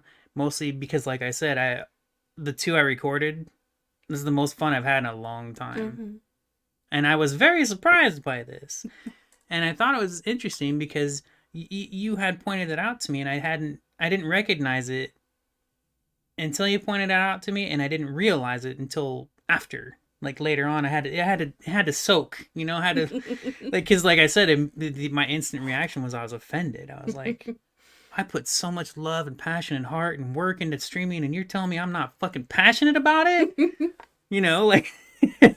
But it also made sense. Like even then, I was like, yeah, it's true, gaming. But like I said, we went over that. I saw them the same, but so it took a little while to recognize that I just love my biggest, most deepest passion is not just playing games, but talking about video games. Mm-hmm. And that's why streaming is a little different. Yeah. It's a little different. So that's why doing a podcast seems far more natural for me at the moment. That's the newest, most natural thing I've been into. It used to be writing. It used to be the articles, you know. But again, what will happen most likely when I make 100 episodes of my podcast and nobody's fucking listening, I'm gonna give up on that shit too, you know. I don't think it's a bad idea to figure out the best medium to express, you know, because you've tried different ones now. Like this is the first time you've tried podcasting, but you have done like it has been the most fun so far. Yeah, I feel like I don't know. I hope it works out. Like I hope that like it takes off and it's interesting. You make $1 million. No, that's for our personal podcast. I hope that nobody ever listens to it and we never make a dime, because as I've mentioned, that we react differently under scrutiny, and I like our podcast because we get to speak freely, and like no matter what the topic is, even if it's something that we don't agree on. Well, you know what's funny? What I like about that. Hot button, like I feel free to say like a messy idea or thought out loud without feeling like it has to be perfect. What I love about that, because that's how you are, and we talked about this before too, the nonconformist conformist thing. We should change our podcast to nonconformist conformist or something. But what I think is cool, just as an idea, thinking about it, like if we ever actually got popular, start getting requests for topics or whatever, if that happened, which they won't. Yeah. But your mentality of that, the way that you're like that, I think we would balance each other even more in that kind of situation. Yeah. I think I would probably take more control of it, and you'd be able to jump in and answer more. And the biggest reason that you usually, depending on the subject, talk more is specifically in our childhood history, specifically that you just have more memory of it than I do. Yeah. But yeah, so there would be a different balance. But I think it would still work even if we did have a popular podcast. As long as you answer all the comments and the emails, and which I'm perfectly fine with. Do all the descriptions and upload all the thumbnails. You know, I would like you to help me more with. It depends on which episode. Like, I'll ask you to help come up with a title for the. Oh, the title, yes, but the No. Anyways, description, no, because you're the one who listens to it like 7 times. I have no interest in doing that. I hate my voice. So the only thing that stopped me so far immediately, like I know, like I was telling you earlier, I have an idea for my next gaming episode. The only thing right now that's keeping me from a daily podcast is I don't have enough topics in my head to come up with for daily, you know, like so yeah, you know. Anyways, I still think you should be able to talk about the same game more than once. Well, no, that's not something I'm against. It's just, yeah, I currently don't have anything like that where I would do that. My sister's lying down. It is time for us to go.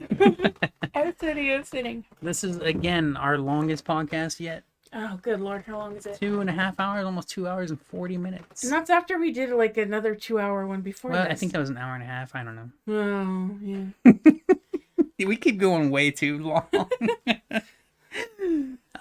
But hopefully people will pause and come back and whatever, you know, I don't know. I mean, we jump around to so many like topics that like if they were trying to pay attention, it wouldn't work. So.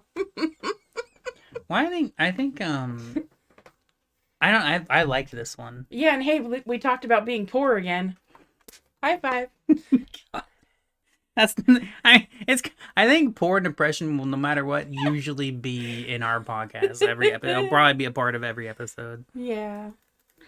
I mean, talk about what you know. Jeez. But no, We rolled today. That's why it went on so long too. It was just, you know. Yeah. All right. Well, let's wrap this up. So we're gonna do our outro song. Thank you very much for listening, and give us any feedback. Well, you can send your feedback to me. My sister won't see it unless I tell her about it. I'll see it. I just won't respond. I'll appreciate it internally and say nothing ever to you. I'm kind of curious. To me, this was a very special episode. I kind of want to upload it sooner than later because we still have so many episodes to upload. Let's wait until I get back from Robin's, and then I really want this one's a good one, man. I like this one. Yeah, but even though it's super insanely long. The last 3 were good too. So yeah. Okay, 4, however many. All right. So thank you for listening. All 1, 2, or 3 of you. And